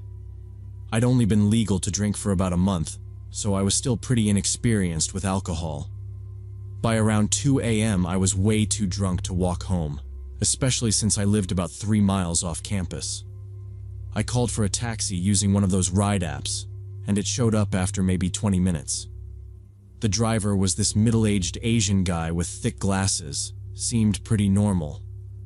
Derek lived on the 3rd floor of a small brick building. Outside, the air was cold and wet. I watched the little car icon circle the block twice on my screen and waited by the curb, holding a parking sign to steady myself. He pulled up in a dark sedan with a plastic tag on the mirror. The back seat had rubber mats and a faint fruit smell. There was a crushed water bottle in the door pocket. He rolled down the passenger window and said my first name. I said yes. I got in, buckled up, and read my address off the app. He nodded, tapped his phone to start the trip, and eased out of the lot. The radio was low, talk voices under static. His phone with navigation sat on the console. My app showed 15 to 20 minutes. I dropped my backpack at my feet and pressed my knees against it. We went past the late-night pizza place and the laundromat with the gates pulled down.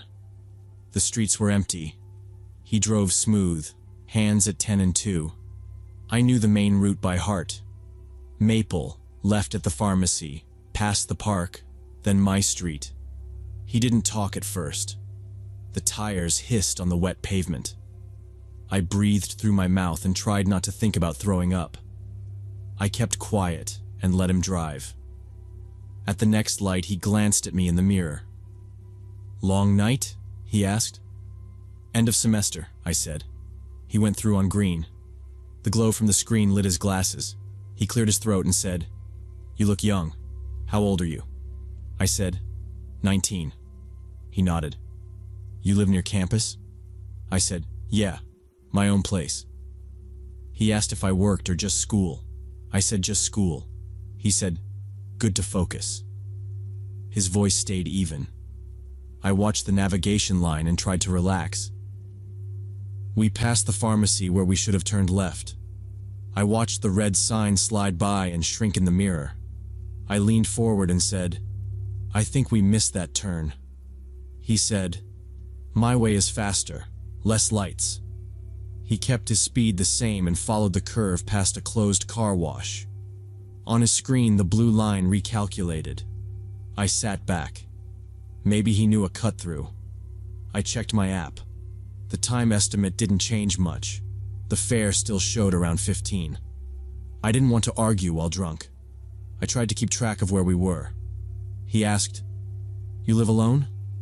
I said, "Yeah." He asked what floor. 2nd. He asked if the building door locks. Yes. As I answered, I realized he was collecting details. I kept my tone flat and stopped talking. We rolled past the park, but from a side I didn't use. The tall lights were off. The benches looked like shadows. I said, "My street is over there." He said, "Shortcut. Avoid traffic." He pointed ahead. The clock on his dash said it was later than I thought. At the next intersection, I saw the green sign for my street on the right. It slid past. I sat up and said, "That's my turn." He didn't slow. "Faster this way," he said, like he had said it before. He put on his signal late and took a different right, shallow and smooth. I watched his phone. The arrow moved. The line shifted, hesitated, then looped. The voice directions were muted. Only white arrows flashed. Every time he braked, the phone slid, and he steadied it without looking. I felt my own phone heavy in my pocket, but I kept it there. My head cleared as the ride went on. The streets looked darker. Trees leaned over the road. We passed houses with no cars in the driveways. A motion light came on as we went by 1 yard, then went dark again. None of it looked right. I said, "We should turn around. You keep missing it." He said, "I know this area. We go around and come in the back way." His tone didn't change. He kept his hands on the wheel and kept going. The radio drifted into static and back. We hit another intersection with an arrow sign for my street pointing left. He went straight. I pointed and said, "That's it. Left there." He held his line and said the same thing. "Better route. Avoiding lights. Faster this way." I watched his face in the mirror. No smile. No frown. The engine hummed. The car bumped over a seam in the road. He pushed his glasses up with one finger. Off to the left, the glow from the university towers floated over the trees. That meant we were skirting the edge, not cutting toward the center where I lived. The blue line on his phone stretched, then snapped back.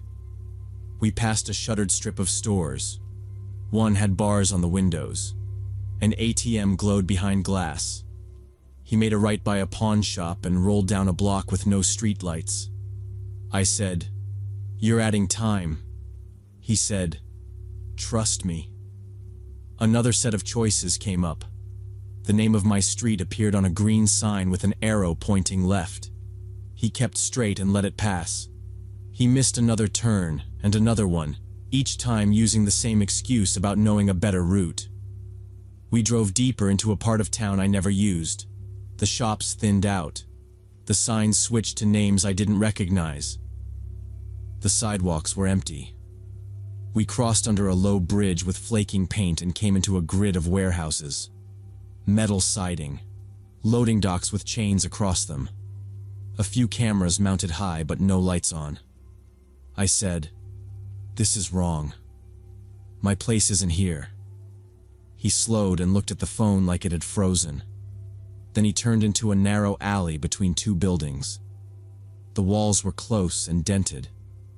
Dumpsters sat crooked on broken wheels. He cut the engine. The radio died and the fan faded. I sat upright and grabbed my backpack straps. "What's wrong?" I asked. He reached back and put his hand on my shoulder, heavy and slow, like he was easing me down. "I'm tired. Need a break," he said. His fingers pressed into my hoodie. The car ticked as it cooled. I could hear a train horn somewhere far away. I smelled old oil and wet cardboard from the alley. I said we could stop at a gas station instead. He didn't move. His hand slid a little, then his palm opened against me. He started talking low, saying weird compliments and asking what I liked. It sounded like he had done this before. He kept one eye on the alley mouth in the rear window. He said, "You're safe with me," and moved his hand to my arm, then my side. I told him to please drive. My voice sounded thin. He kept talking and started touching me in ways that made it clear this wasn't a break. I tried to think about opening the door and running, but the alley was a dead end on one side and a wider street on the other. I didn't see anyone outside. I considered hitting him, but the front seats and console were a barrier. If he got angry, there was nowhere to go. He had the keys. The doors clicked locked when he parked. I felt the small button above the handle and tested it with my thumb. It didn't lift. He leaned back farther, arm coming over the seat now, saying it was okay, telling me not to be scared. He touched me again, and I froze. I didn't cry or yell. I was calculating. I kept my hands tight on the straps. I said, "Please stop." He didn't. He said, "We take a short break." His breath sounded normal, not rushed. He was comfortable. His phone started ringing. It was loud in the quiet car. He paused, hands still, head turning to the screen. The name lit the display. He stared at it for a second, then pulled his arm back and sat forward. "I have to take this," he said. He answered, put the phone to his ear, and spoke in a quick voice I hadn't heard yet. He said, "5 minutes, and I'm close, and yes, yes." He kept his eyes on the windshield while he talked. I fixed my hoodie and adjusted my backpack without making a big deal out of it. I took slow breaths. My mouth felt dry. He hung up and looked at me in the mirror. His tone shifted back to calm. "We continue another time," he said, like it was scheduled. I nodded once, slow. I said, "Okay," flat and empty. I made my face still. No challenge, no panic. He started the engine and unlocked the doors with a pop. He reversed out of the alley, turned, and drove like he had all night, steady speed, hands in the same position. We didn't talk. He followed the main road back toward the campus lights. We cut past the park and the pharmacy. He took the correct lefts without me asking. He pulled up in front of my building and stopped at the curb. The front lobby light glowed through the glass door. I unbuckled, opened the door, and got out fast without slamming it. He didn't say anything else. I closed it gently, stepped back, and watched his taillights go down the street until they turned and disappeared. I went inside, climbed the stairs, and locked my apartment door. I stood there with my backpack still on and listened to the quiet. I washed my hands, brushed my teeth, and sat on my bed. I didn't sleep much. In the morning, my head hurt, but not as bad as I expected. I made coffee and held the cup under my nose until the steam cleared my eyes. I picked up my phone and opened the app, then put it down and closed it. I found the taxi company number online and called the main line. A woman answered and asked how she could help. I said I wanted to report a driver. I gave his description, the car color, the plastic tag on the mirror, the thick glasses. I said he behaved inappropriately. She asked for my name. I said I wanted to stay anonymous. She said she would pass it on to a supervisor. I didn't give times or the alley location. I didn't say the worst parts. I hung up. I didn't know if it would go anywhere. I felt stupid for not getting the plate number. I checked my app for the receipt. It showed the fare and the car model, but not the full driver info because the trip never ended in the app. The status sat in a weird state, like it was still active. I closed it and uninstalled it. For weeks after, I replayed the route in my head. The wrong turns, the excuses, the flat tone when he said faster way. I mapped the warehouses on my walk home from class one day. The alley had a new tire mark in the puddles. I stood across the street for a minute and kept moving. I changed how I did nights out. I lined up rides before drinking. If lines fell through, I stayed over at whoever hosted. If I had to leave, I walked in groups. I started carrying a small keychain light. My phone stayed charged. I wore shoes I could run in. I kept a text draft open to send my location to a friend. I stopped telling drivers where I lived like it was casual info. If they asked about roommates or the building, I said friends were waiting inside, or I said I had a boyfriend coming down. I didn't joke with strangers about being young. No more telling my age to make small talk. Sometimes I would wake up at night and think I heard a car idling under my window. I would sit up, listen, and hear nothing. I kept the curtains closed. I asked the landlord to fix the front latch, and he did. The lock worked better after that. Small things. Practical things. A few times I almost told Derek. We were at a coffee place and he asked why I didn't want to grab a ride. My mouth opened and then closed. I said I just needed the walk. He nodded and let it go. People don't always ask questions when you don't offer details. That phone call saved me from whatever would have happened next. I don't know who it was. Maybe his dispatcher. Maybe another passenger waiting. Whoever it was, they pulled me out of that alley. I think about that when my phone rings. I answer more now, even if I don't want to. I know I should have pushed harder in the moment. I should have gotten out sooner. But I also know how it looked and felt inside that car. It wasn't a movie. It was a small space with one exit and someone with no hurry in his voice. I did what I could to leave without making it worse.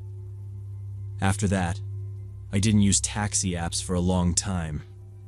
If I had to, I triple-checked the route in the app and spoke up early and clear. I watched the turns. I learned the names of the streets around my place. I paid attention to signs and landmarks. That night taught me how fast normal can turn. It was just a party, then a ride, then a wrong turn, then an alley. Simple steps, clear details. I look for them now and act sooner. I don't hand strangers facts they don't need. It changed how I move through the world.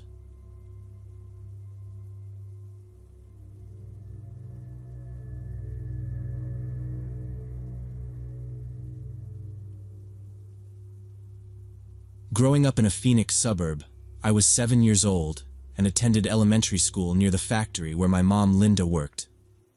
I lived with her in a small housing complex for plant workers, and usually she'd pick me up after school. Sometimes, though, I'd walk home with a group of neighborhood kids when she had to work overtime. The route took us through an industrial area with several vacant lots and abandoned warehouses. That spring day, Mom couldn't leave work early. So I was walking home with 3 high schoolers, twin brothers Danny and Keith, plus their friend Michelle. The sun was starting to set, but it was still fairly light outside.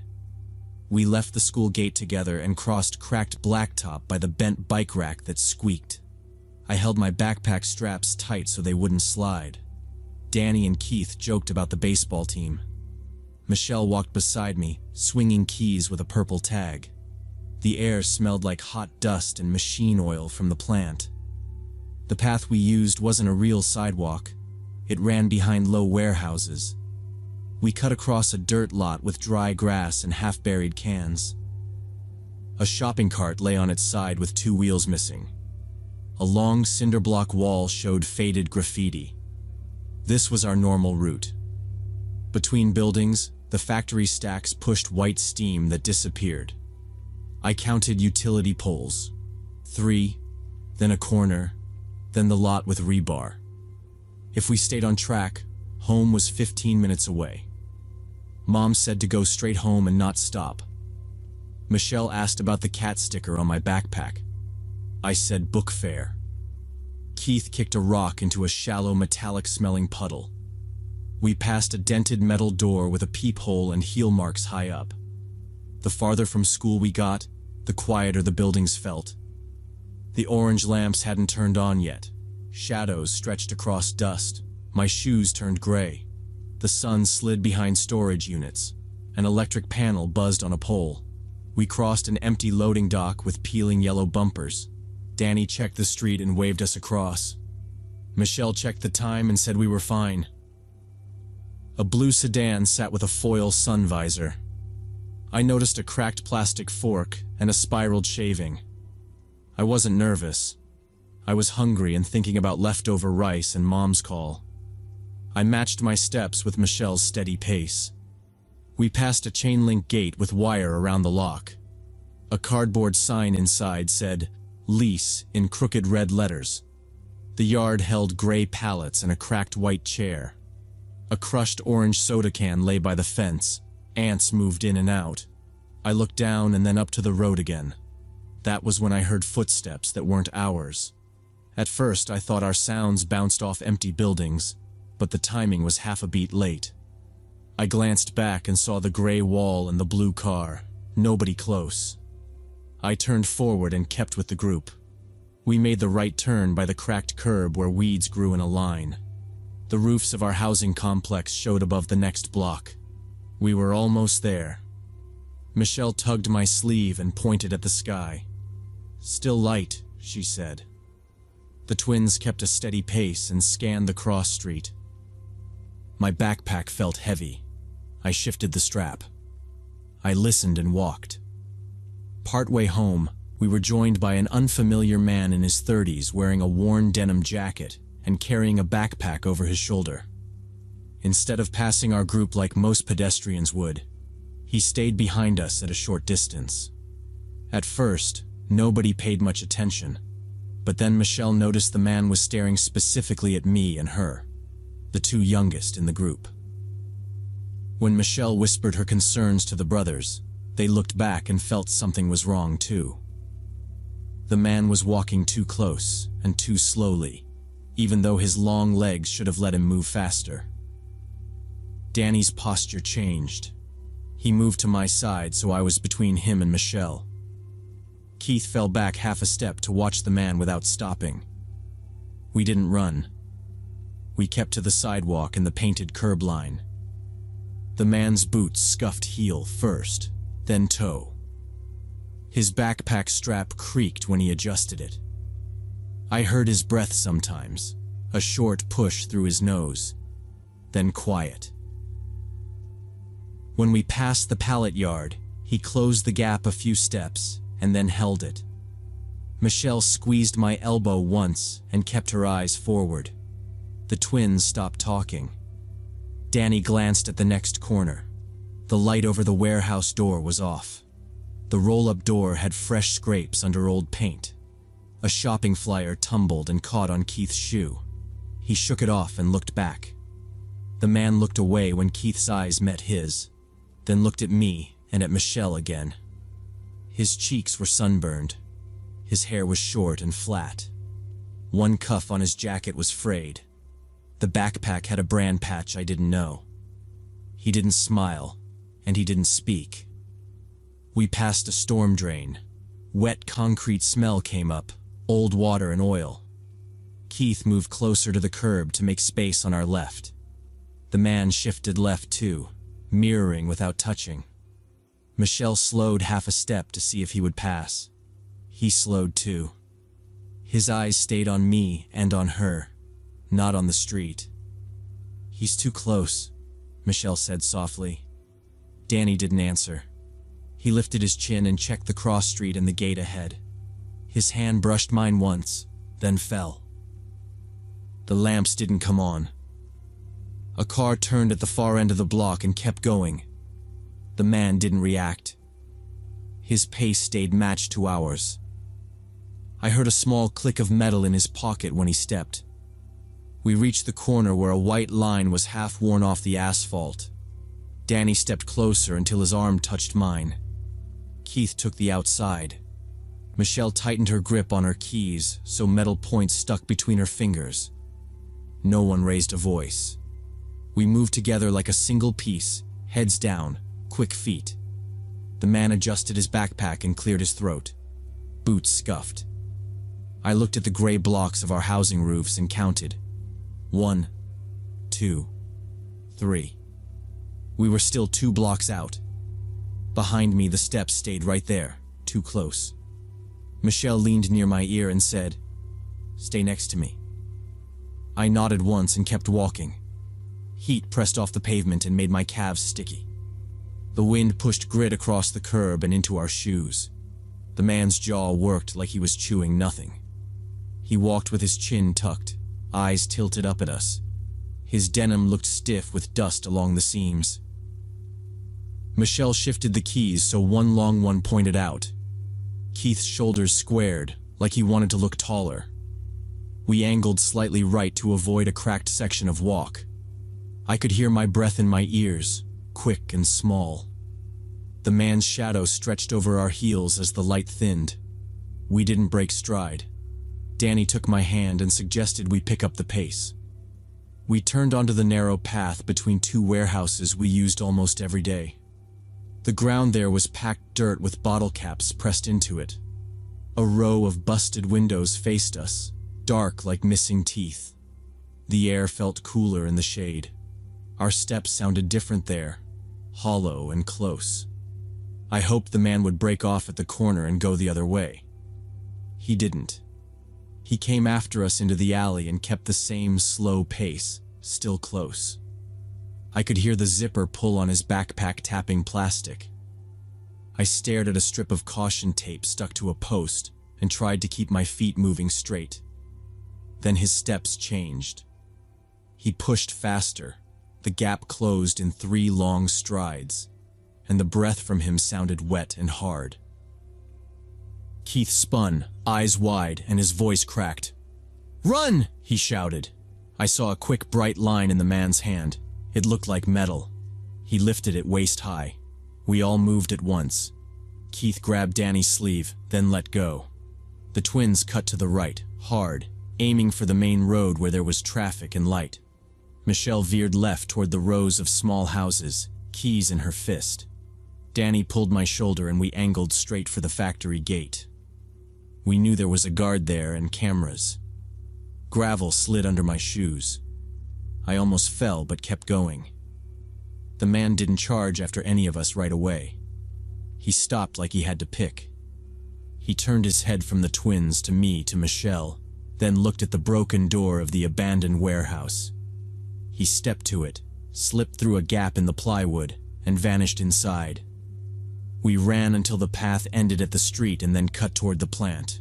My lungs burned and my backpack thumped.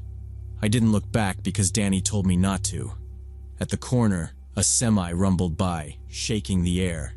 We waited for it to pass and then sprinted across. My shoelace slapped my ankle and then came loose. I didn't stop. The guard shack window came into view, glass reflecting orange sky. Danny waved both arms. "Help!" he said, breath broken up. The guard inside stood fast, opened the door, and stepped out with one hand up to stop traffic. He looked past us first, scanning the road. We reached him and bent over, hands on knees. I could taste metal in my mouth. The guard put a hand on my shoulder, then guided us inside. The cooled air smelled like coffee and paper. He picked up a phone and punched a button. Within minutes, Keith pushed through the door with his face pale and sweat dark on his shirt. He kept looking over his shoulder. Danny pulled me onto the stool by the wall. Michelle showed up a few minutes later, breathing hard, hair stuck to her neck, one knee scraped. She closed the door and leaned on it. The guard asked short questions. Where? What did he look like? What was in his hand? Keith said, "Knife." Michelle said, "Maybe a screwdriver." Danny said he wasn't sure. The guard said not to open the door for anyone and called the police. He called inside the plant and told someone to check for my mom. He locked the door. We waited like that, quiet, while his radio hissed. I watched the small wall clock. The second hand jerked around. 20 minutes felt like a long time, but we counted them out. Cars idled at the gate and then moved. The guard took names and wrote quick notes. He asked what color the jacket was. "Denim," Keith said. He asked about shoes. "Boots," Michelle said. He asked if the man said anything. We all shook our heads. 2 patrol cars rolled up with lights on but no siren. 2 officers came in and 1 stayed by the door. They asked us to go through it again. Keith insisted the glint was a blade.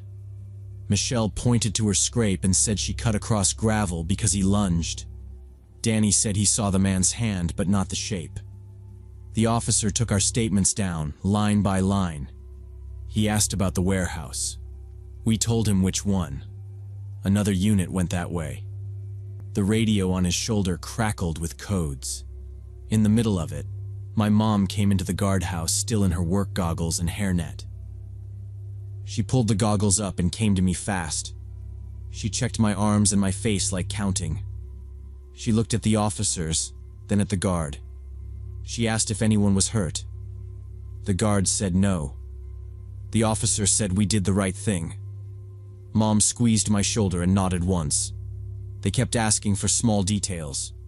Height, hair, age, accent, if any. None of us remembered any words from the man because he never spoke. The officer's pen paused. He asked if anyone saw a tattoo. I said I saw frayed fabric on his cuff. Michelle said the backpack had a square patch. Keith repeated, I saw metal. An officer on the radio said the abandoned building was empty. The door had fresh pry marks. Nobody inside. They checked the lot and the loading dock and the stairwell. Nothing. The officer told us they would keep patrols near the school for a while and call if they found someone. He said it could be a drug addict looking for an easy chance. He said sometimes people off their meds walk and follow. He didn't promise anything. He gave the guard a card. Mom signed something and took my hand. We stepped out into the warm air. She kept me close as we crossed the lot. My legs felt shaky, but I could walk. Behind us, the red and blue lights shut off. The guard nodded when we passed and told us to be careful. Mom thanked him. We drove home with the windows up. I watched the chain-link fence slide past and the gray blocks of the warehouses. Nothing moved near the boarded door. At the apartment, she locked both deadbolts and checked them again. She called a neighbor with kids and told her to spread the word. The phone rang for a while that night. I sat at the table and ate rice with a spoon while Mom stood with the phone to her ear. I heard the word police repeated, and knife, and warehouse. I went to bed early. Every sound in the complex sounded like steps. I stayed awake and watched the light under the door until it went out. The next morning, parents clustered at the school gate. Factory workers walked their kids in work boots and reflective vests. Moms took turns standing at the corner near the alley. Michelle's mom held a clipboard and wrote down groups and times. The twins' dad waited at his truck with the hood up, arms crossed, ready to drive and follow. The school talked to the city and sent a note home. The route by the warehouses was discouraged. The police car cruised by twice between bells. We didn't take the old path anymore. After that day, I never walked home only with kids. There was always an adult or a car. It stayed that way through the rest of that school year. The man was not caught. A few weeks later, people in other neighborhoods said a guy in a denim jacket was seen near a corner store and outside a laundromat watching kids. Some stories had a knife. Some just said he stared and left. Cops came and went. Nothing solid came from it. Our complex had a new lock on the back gate. The abandoned warehouse got new boards and a chain. Summer came early. We moved from shade to shade like everyone else. I still looked over my shoulder near the long walls. It felt like he had burned a shape into those blocks. I've thought about what we told the police. I wish I remembered the patch brand. I wish I counted eye color or the scars or something that made him different from another man in a jacket. We were kids, and we ran. That was all. Even now, I try to look up when I walk. I try to count what matters. When my own kids ask to go to the store alone, I say no. I drive them or walk them. I stand at the corner and watch until they are inside. I still see that quick flash of metal in the sun and the way he didn't pick us, or maybe picked something else first. I'm glad we ran toward the guard and toward my mom. I keep the doors locked and the keys in the same place. I remember that narrow path between the warehouses and I don't go there.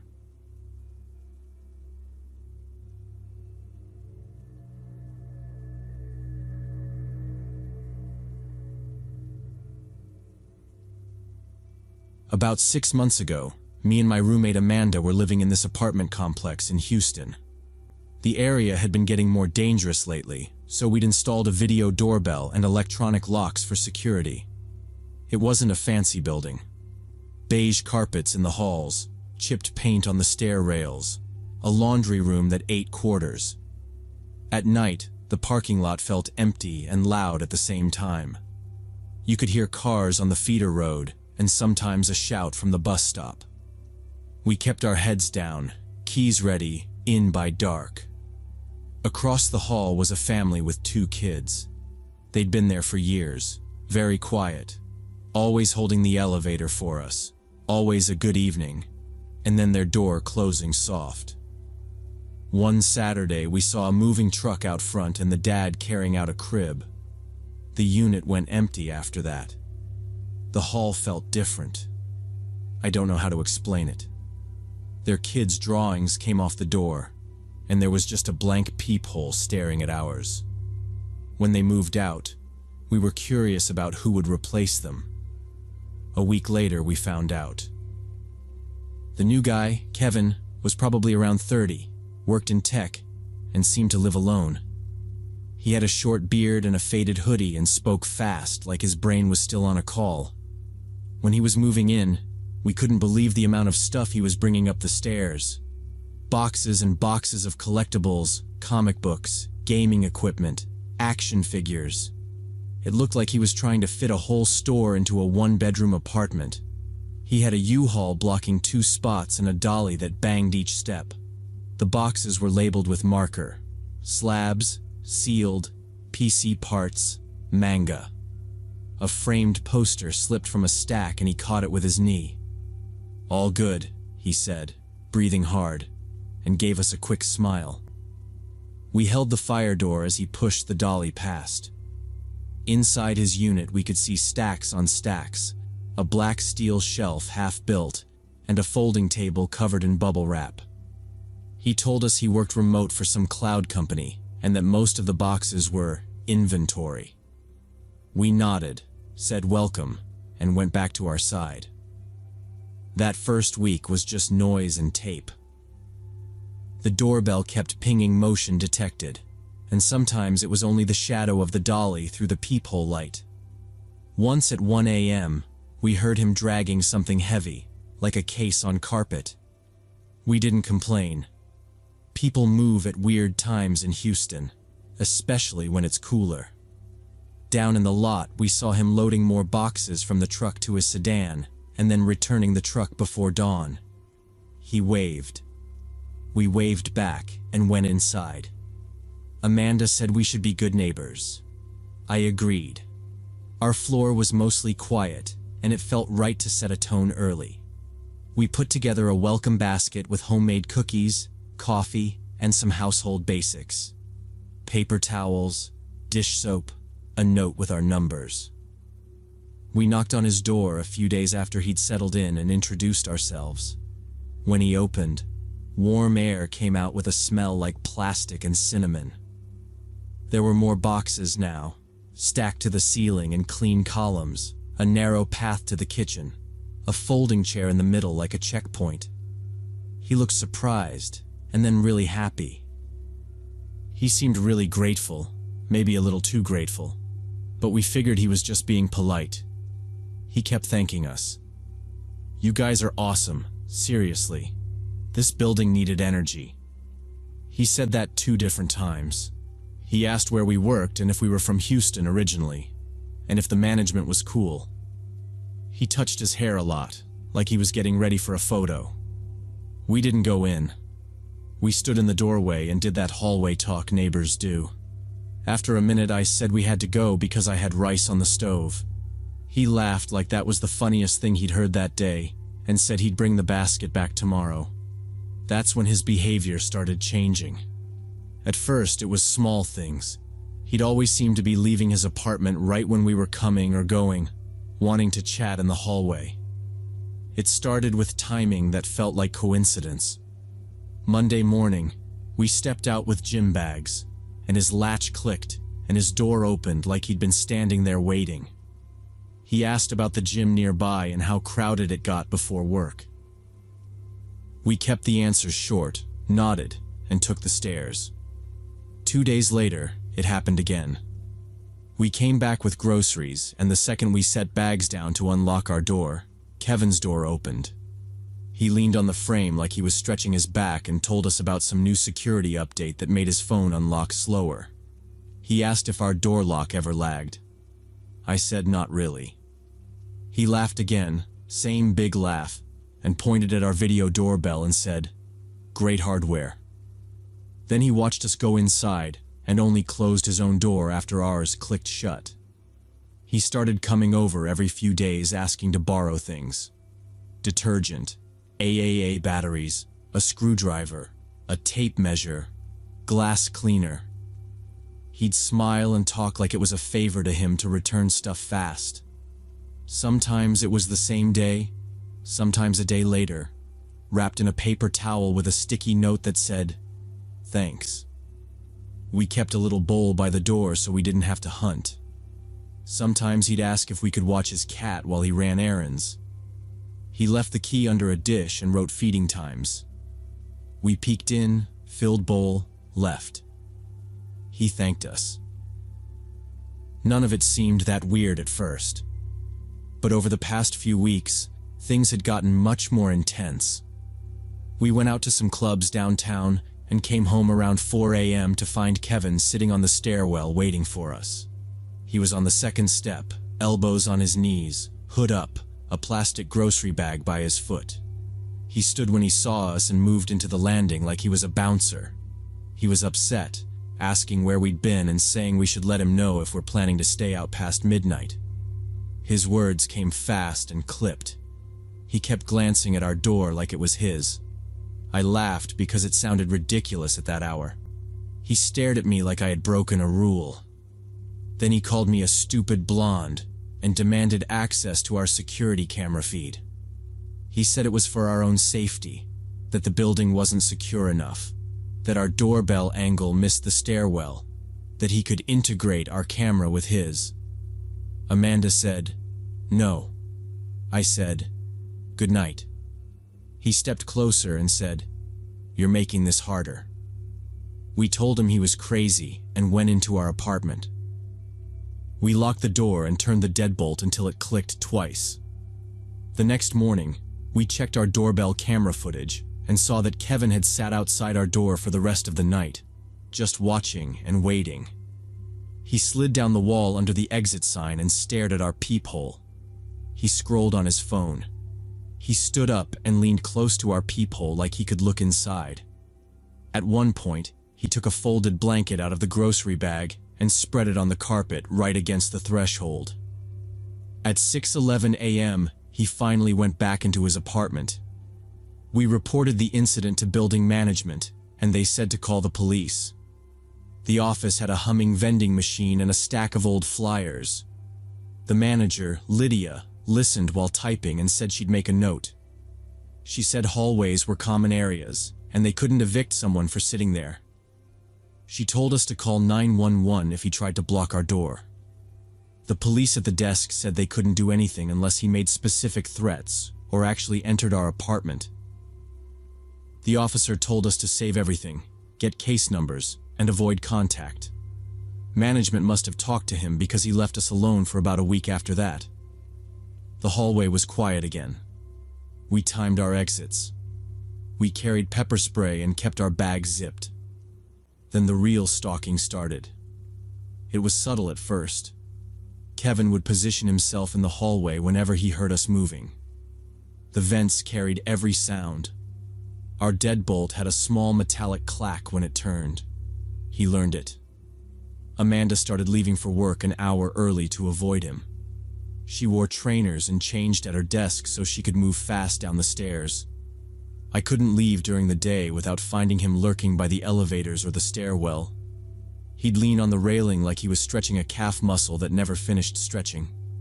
He'd follow me to my car, to the mailbox, even to the laundry room. He kept 3 feet back and didn't touch me, but he stayed right there, matching my speed. In the laundry room, he stood between the Coke machine and the folding table and asked what unit used the strong detergent. I didn't answer. I folded towels, closed the basket, and walked out. He followed until our doors faced each other again. It felt like he was monitoring our every movement. If I paused on the landing to find my keys, his door opened a crack. If our knob turned at noon, his peephole went dark. He carried a small notebook now, cheap black cover, pen tucked in the spiral. Sometimes he lifted it and wrote a line while looking at our shoes. I started leaving with my phone camera open and my thumb over record. I varied my schedule by 30 minutes. I took a different stairwell. He adjusted. He was always there. The love letters started showing up everywhere. On our door, under our windshield wipers, stuffed in our mailbox. Printer paper, black ink, too many lines per page. At the top, he wrote my name in big block letters. Then paragraphs about fate, neighbors, sinking routines, safety. One note said I walked with purpose and would be a good partner in emergencies. Another was a list of things he thought I liked. Almond milk, blue shoes, 24-hour grocery stores, mint gum. He underlined overcast mornings. He was wrong about half of it. He kept leaving more. When I finally told him directly that I wasn't interested in any kind of relationship, he lost it. It happened in the garage by the column with a peeling 3C sticker. He stepped out between two cars so fast I almost dropped my keys. I said, "Kevin, stop. I'm not interested. Leave me alone." He stared like he was trying to read my face. Then he said if I wouldn't go out with him, he'd kill me and then kill himself. He didn't raise his voice. He said it like a plan. He stood there waiting for me to answer. I didn't. I walked around him, got in my car, and drove to the leasing office. Of course he said it when Amanda wasn't around and I didn't have my phone recording, so I couldn't prove it to the police. I wrote down the exact time, date, and spot. We called the non-emergency line and gave the details. The officer told us to keep documenting, consider a protective order, and call 911 if he showed up outside our door again. He said, "Without a recording, it's tough."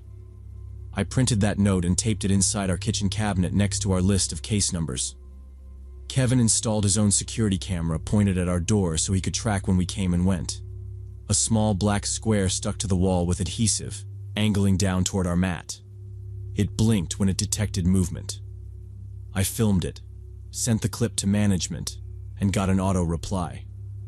When we weren't home, he'd slip disturbing sexual notes under our door or leave them on our cars.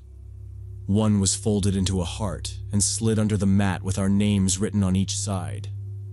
Another was under my wiper, soggy from morning dew. Ink bled into the paper like bruises. I started wearing a hoodie in the building and keeping my head down. In the hall, his door was always a little open, chains stretched tight. He watched the slice of floor between our units. He timed the elevator door. He learned the mail carrier's schedule. He began humming when we walked by, the same 3 notes over and over. He stood still whenever he heard Amanda, but he followed me. Small things went missing from the laundry room. 2 baskets, a bottle of bleach, and turned up neatly stacked beside his door like trophies. I took photos of everything. The building management said their hands were tied unless he actually broke into our apartment. Lydia repeated that line with the same calm face. She sent an email with a paragraph about tenant disputes and documenting concerns. She suggested we swap units at renewal. We started looking into breaking our lease, but the penalties were huge and we couldn't afford to move right away.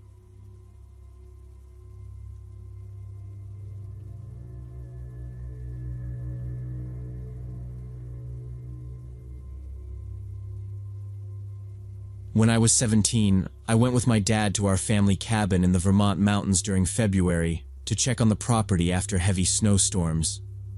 We usually went there in summer for fishing and long days on the dock, but this time he needed to grab some tools and see if the roof or the pipes took a hit. It wasn't a vacation. He said we'd be in and out if everything looked fine. The drive from Boston was slow and ugly. Normally it took 4 hours. That night it dragged to 7. Wind pushed at the car. Wipers scraped over ice and smeared slush across the glass. Trucks threw salt. By the time we got off the interstate and onto the state roads, the snow finally stopped. It was after midnight. The sky looked washed out from porch lights on drifted snow. No other cars, no footprints on the sidewalks of the little villages we passed. We didn't stop. Our cabin sat on a narrow lake at the end of a dirt road. The place was part of a small community, maybe 30 houses, most with shutters closed from October to May. In winter, the area felt empty. The nearest year-round neighbor was a half-mile down. In February, you heard nothing. As we got closer, the road narrowed with banks higher than the hood. Branches bent under weight. Dad kept the heater low so the windshield wouldn't fog, and the vents gave off that dusty smell from not being used in months. We crossed the small bridge over the creek that fed the lake. The guardrail was half buried, only the top rail showing like a line through the snow. The mailbox clusters for the seasonal places were domes. There were no fresh plow cuts. Dad's hands were tight on the wheel. He didn't talk much. I knew he was running through a list. Shut off the main valve, check the breaker panel, look for ice dams on the eaves, grab the toolbox and the old auger under the bench. I nodded and kept my eyes on the road. We passed the Miller place on the highway turnoff. Their porch light was dark. In summer, they were always the last to leave. The lake would be solid from bank to bank. Not tonight. The last mile to our road always felt longer than it should. The tires hummed over packed snow. We crept past the old green sign for the camp association, half covered. Our headlights picked out the same things I remembered. Stone walls, iron well caps, a split rail fence broken in 2 places. I checked my phone for a bar. Nothing. No service along the lake in winter. Dad mentioned we'd have to shovel a path to the door before anything else. He had 2 pairs of gloves and handed me one without taking his eyes off the lane. We rolled past the last cottage before our turn. Its driveway was a clean white ramp. No cut from a plow, no footprints. The porch steps were invisible. The wreath from December still hung on a nail, frozen flat. Our turnoff was a few hundred yards ahead. A right that dipped downhill, ran along the pines, and ended at the shore. When we reached it, Dad downshifted and eased the car in. The lane hadn't been plowed. That was expected after a storm like that. But the surface wasn't untouched. 2 dark lines cut straight down the middle of the snow. Fresh tire tracks. The edges were crisp, not rounded by wind. I leaned forward, following them with my eyes as they disappeared around the bend. Probably the Millers came up for the weekend, Dad said. His voice didn't change. He knew they sometimes visited to ice fish or check their lines after a freeze. It made sense, and it didn't. Their place was back the other way. We crawled along at a walking pace. The car's nose pushed light powder into a low wave. The tracks kept going. I watched for boot prints stepping off, any signs someone had gotten out. There were none. No marks on the banks where someone shoveled, just the 2 lines. The bend tightened. On the inside, spruce trunks crowded close, needles with rims of ice. On the outside, the hill fell away toward the lake, a soft roll down into black. We didn't see the water, only the empty. The high beams made the snow look like vapor. We rounded the curve, and our headlights swept over a shape tucked between the trees. Dark blue, coated with white on the roof and hood. An SUV parked off to the side where the shoulder widened a little. It sat nose out, angled so it was hard to see it from the lane unless you were right on it. Strange, Dad muttered, and took his foot off the gas, so we drifted past. The engine idled loud in the quiet. I looked for exhaust from the SUV, for a tailpipe plume in the beam.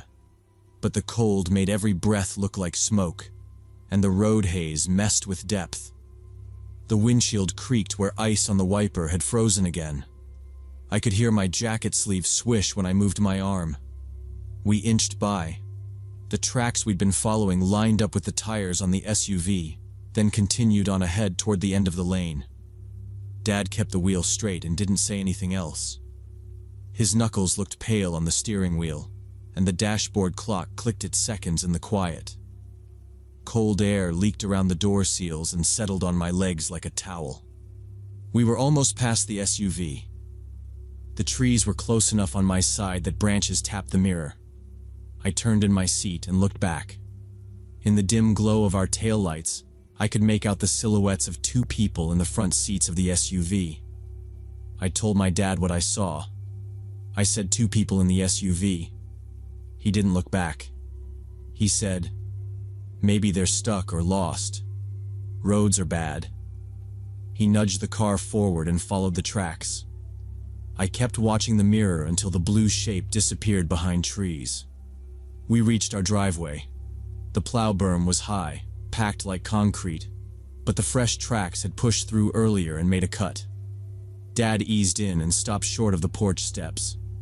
The house was dark and square against the snow. No curtains. You could see straight through the front windows to the stairs, and the sofa, and the hall mirror. It bothered me more now that I knew strangers were close. We turned off the engine and the world got quiet again. No wind, no motors. The tick of hot metal cooling. We didn't talk much. We got to work. We shoveled to the door, scraping down to the old planks. The porch groaned. Snow dust got into my gloves. The lock turned easy. The air inside smelled like cold wood and ash. We went through our usual steps. We kept our boots on. Dad flipped breakers. I opened cabinet doors so pipes could warm up. He checked the main valve in the crawl. I set down the bags by the bench. I kept looking at the glass. The black panes reflected us like someone else standing outside. Dad said, "We'll be quick in the morning." He meant grab the tools and go. I nodded. I didn't want to sleep in my first floor room. That room faced the front with a big window, no blinds. Anyone standing in the yard could watch me breathe. I said, "Can I take the upstairs guest?" He raised his eyebrows. Then he said, "Sure," like it was nothing. He didn't ask why. While we unloaded the trunk, I kept glancing down the road. Headlights never came. No sound of another engine. The tracks from the lane stopped at our cut and went past to the turnaround at the end. I started feeling like someone was tucked into the dark, waiting for the lights to go off. It was a steady, physical thing, like a weight between my shoulder blades. Inside, the heat started to creep back. Radiators clicked. We kept the living room lamp and the kitchen light on. It made the windows look like TV screens. We ate quick from a paper bag, chips and a soda. Dad checked the deadbolt and the back door, then took his bag to the master room. He said he was wiped. He said we'd hit it early. I stayed up. I told myself I'd read a bit and then go upstairs. I took a chair by the fireplace. The firebox was empty and cold, but the chair was soft and the lamp was good enough. I flipped open a paperback. I didn't get far. It felt like the air changed. Not colder, just aware. The same feeling as when a teacher stands behind you during a test. I lifted my eyes without moving my head. The window facing the lake was a rectangle of weak light. The snow outside reflected the lamp like a pale film. At first, I thought it was just the shape of the old dock posts. Then I saw a shoulder edge away from the trunk and lean in. 2 figures stood at the edge of our property, near the path to the dock. One a little taller than the other. They were trying to see inside. They stood behind trees and shifted to find a better angle. I put the book down and stood up fast. The chair springs squeaked. The figures moved. Not running. They slid back into the shadow behind the pine, and then I couldn't see them. I stepped to the side to change my own angle. Nothing. Just the black and the lake ice. I went straight to my dad's room and knocked. I kept it low and steady. He woke and came to the door. I said, "Someone outside." He followed me without questions. We stood shoulder to shoulder at the lake window and looked. The yard was empty. The dock was a white line. The cedar by the path held its snow like a shelf. Dad didn't say anything. He went for the flashlight, but he didn't open the door. He held the beam low and swept it across the glass to kill the reflection, the way you do when you want your eyes to adjust. The beam picked up marks in the snow, footprints, 2 separate sets. They came from the road, crossed the yard in a diagonal, and stopped by a cluster of trees near the dock. Then they returned the same way, back toward the lane. We watched until our eyes watered. No movement. He clicked off the light. We walked to the front room window. Same thing there. 2 sets of prints came up to the edge of the porch and then went back.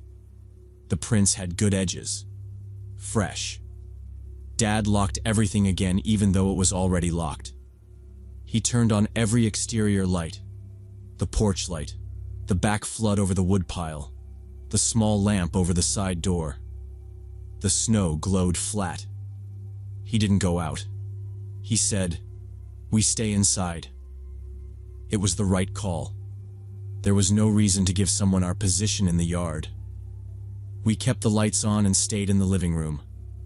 I took the chair. He sat near the door with his jacket on. We didn't say much. The house creaked when the heat cycled. Every so often he stood up and looked out, then sat again. Hours felt long. The clock on the wall sounded louder than usual. Sometime after that, we tried to sleep. He told me to take the upstairs guest like I planned. I went up with my bag, shut the door, and left the lamp on. The guest room window faced the road but high enough that no one could look in without standing in a drift. I lay in my clothes. I listened for steps on the snow crust. I must have dozed in pieces. Morning came clean and blue, the kind of light that makes everything look flat. We dressed and went outside right away. The cold bit inside my nose. Our breath hung. The yard was a page full of lines. Prints from 2 pairs of boots, easy to track. They weren't random. They came up from the lane, checked the front, went to the side of the house, circled the living room window, then out toward the dock and back to the road. We followed them along the lane. They didn't just visit us. The prints cut into other driveways. At the cabin, 3 lots down, the prints went to the back door. The paint around the knob was scratched up, like someone worked a tool there. Another place had marks on the window screen. The metal was bent away at one corner. It looked like they started and then stopped. We kept moving. Every few houses, the same thing. Tracks up, circle the windows, test a door or a low window, then back to the lane. In places the snow had drifted over and softened edges, but you could still read it. They were scouting. They had time in the night to make a map. Back at our place, we took pictures on Dad's phone, and then he called the local police from the landline. No cell service. He gave the address and said there were footprints and damage on some neighbors' doors. The officer on the phone asked us to stay inside and not disturb anything else. He said a deputy would drive out after the plows made a pass. The deputy came around late morning in a black SUV with a light bar. He walked the prints with us, took his own pictures, and wrote in a small notebook. He was direct. He said there had been an uptick in thefts from vacant houses on the lake this winter. Tools, generators, fuel cans, even copper pipe if they could get to it. He said cold nights mean fewer people outside, fewer witnesses. He studied our windows and the open view and frowned. He said the thieves were probably looking for the best targets and for routines. He said they might not have realized we were staying. I pointed to our car and the lights. He nodded. He agreed it should have told them to skip us. He said, "Sometimes they push it anyway. See who comes to the door." Dad asked about the dark blue SUV we saw on the bend. The deputy went that way and checked the turnouts. By then, the road had a new plow cut and fresh traffic. No vehicle. He said he would note it. He took our statement and told us to be careful, to keep lights on and doors locked. We packed our tools fast after that. Dad said we would head back to Boston after lunch. We did a last walk around the house. He shut off the main again. I hauled the bags to the car. We both took one more look at the tree line and the lane. Police never found the owners of the blue SUV, and I still wonder about the true intentions of those nighttime visitors.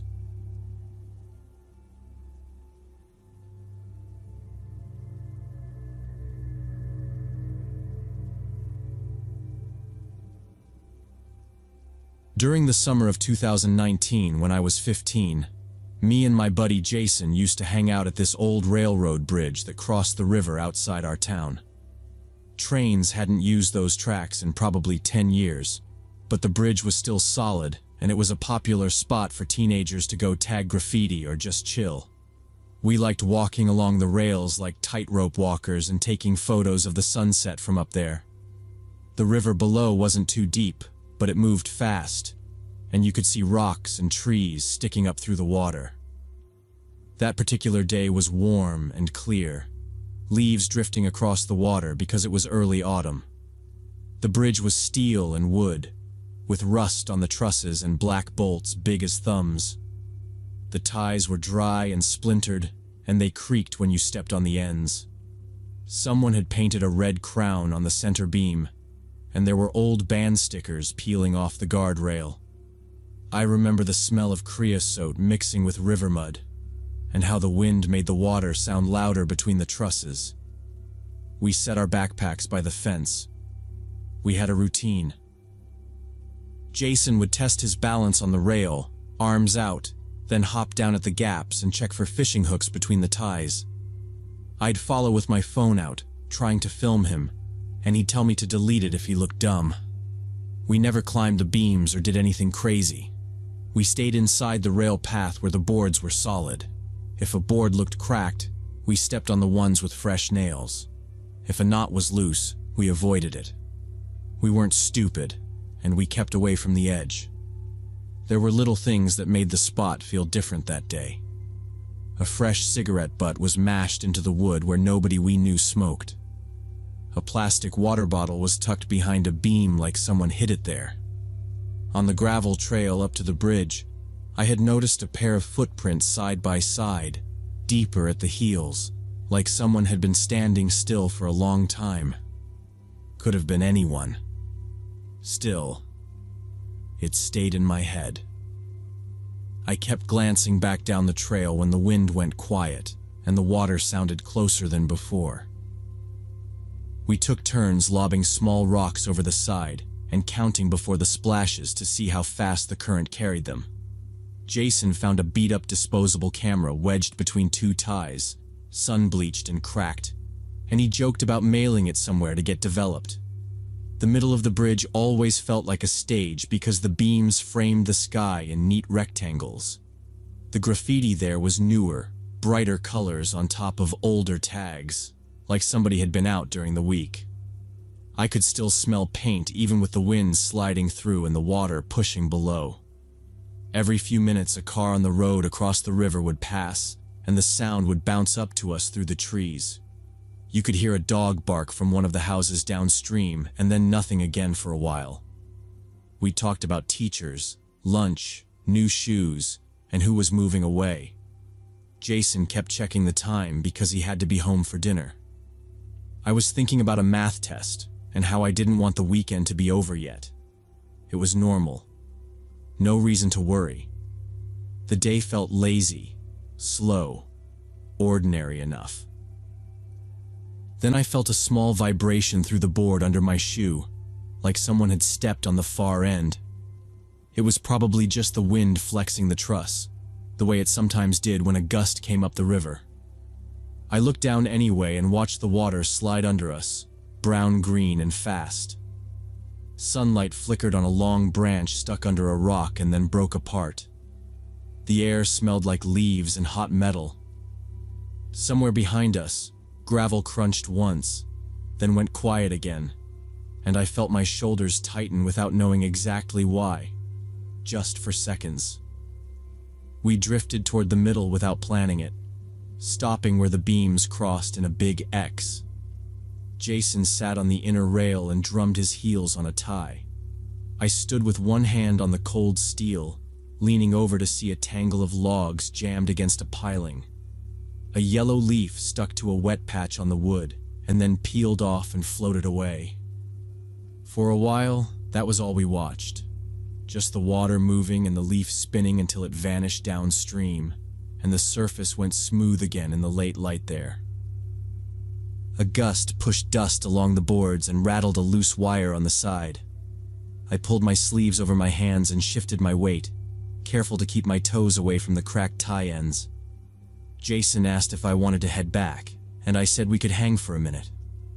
The sun was still high enough that shadows under the beams looked like dark ladders running down into the water. I remember thinking how easy it would be to drop my phone and never see it again.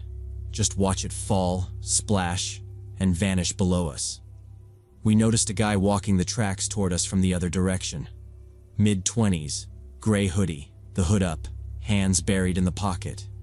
He moved slow, staring at the ties, not at us. People used the old line as a hiking trail, so it didn't feel strange. He looked tired, maybe sad. A lot of folks came out there when they wanted to be alone. Near the middle of the bridge, he stopped, and he lifted his hands to pull the hood back near our spot there. That's when I could see his face clearly for the first time. He looked younger up close, not much older than us. His hair was buzzed uneven on the sides like he'd done it himself. His eyes were red and puffy like he hadn't slept and had been crying hard. He didn't look at us. He stared down through the gap between the ties, breathing slow. The river pushed past like a conveyor belt full of broken branches. He pulled a cheap black phone from his hoodie pocket, tapped with both thumbs fast, no pausing, no retyping. When he was done, he squeezed the phone in his fist for a second. Then he stood, leaned, and tossed it over the rail. We watched it flip twice, flash in the sun, and vanish. No splash we could hear from that height over the wind. That was when the air felt thin. He put one hand on the guardrail and hauled himself up like he'd done it 100 times.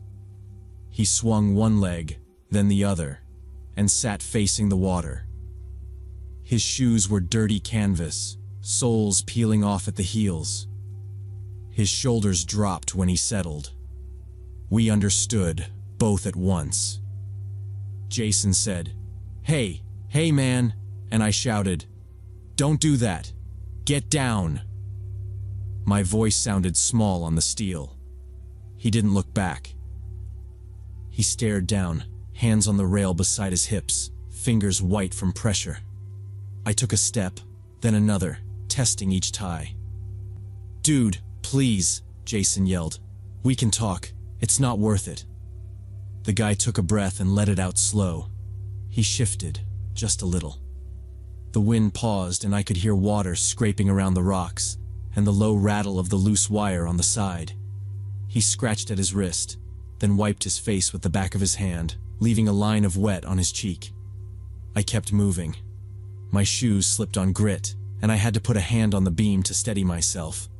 The metal was warm from the sun. "I'm coming over, okay?" I said. No answer. Just wait." I got close enough to see a scar under his eye and a cut on his knuckles. He turned his head and finally looked directly at me. I stopped because of that look. His expression wasn't angry or scared. It looked empty, like he had already left. I lunged the last 3 ties. He saw me move. His chin lifted a little, like a nod, but not really. He pushed off the rail with both hands. It wasn't dramatic. It was like stepping off a curb. He dropped straight, feet pointed down, arms tight to his sides. The space he left on the rail felt wrong, like something should still be there. The sound of him hitting the rocks wasn't a splash.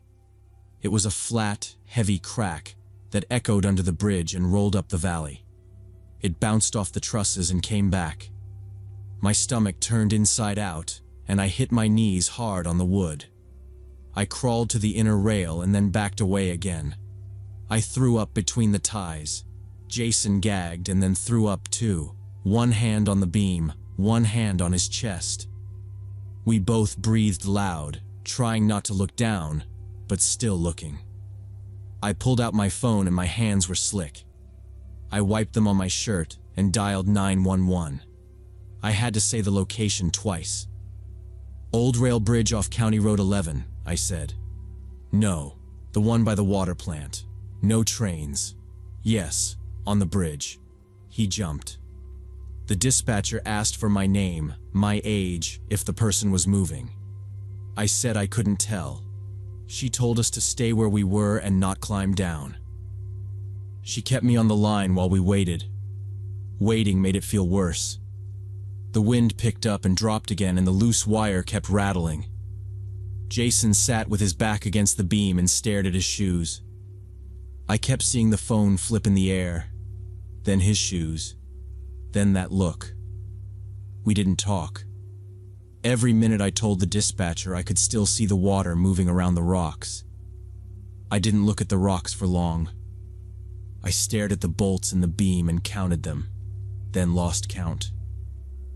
After a while, we heard sirens, but they were far. They came and went with the hills, and then got closer. I stood at the end of the bridge and waved. 2 county trucks and an ambulance pulled up on the gravel and stopped crooked. It had been 40 minutes since the call. A deputy came up the trail at a run, then slowed when he saw our faces. "You boys stay right there," he said. "Point to where?" I pointed to the middle span and then away, because I didn't want to lean out again. Firefighters brought ropes and a basket. A paramedic asked, "Any chance he's alive?" I said, "I don't think so." They didn't make us watch.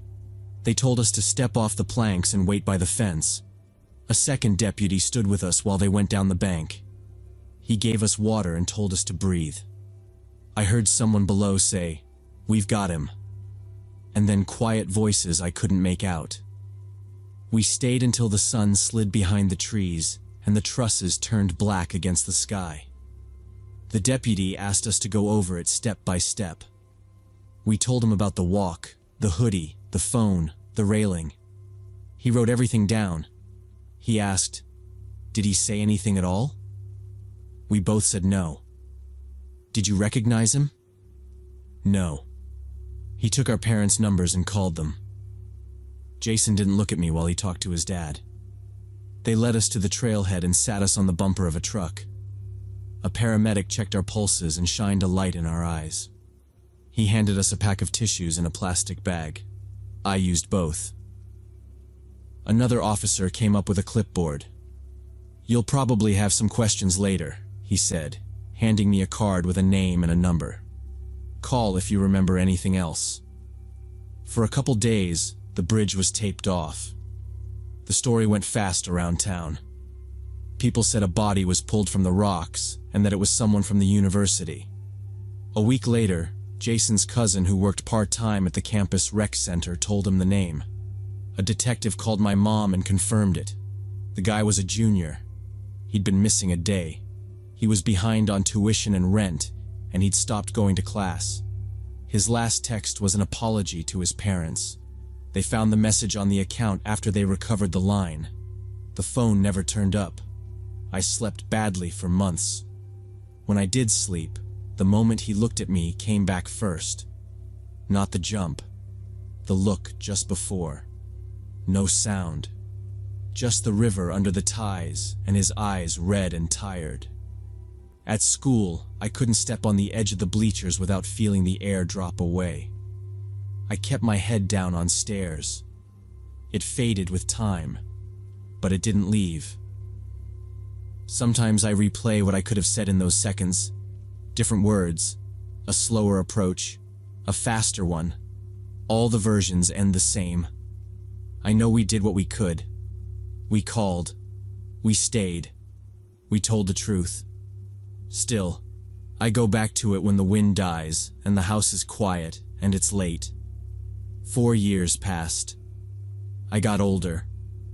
I still think about that afternoon when I crossed the river or see a gray hoodie or hear a rope rattle on a fence. When a friend goes quiet, I ask once and then again. I learn to take it serious and to check in when someone seems off. Doesn't feel like advice. It feels like what you do. I still see the bridge sometimes from the road. The red crown is faded now. The boards have more gaps. People still go out there to sit in the sun and look at the water. I avoid the middle span. I didn't go back up for a long time. When I finally did, I stood by the fence and kept my hands on the steel until the shaking stopped. Then I left.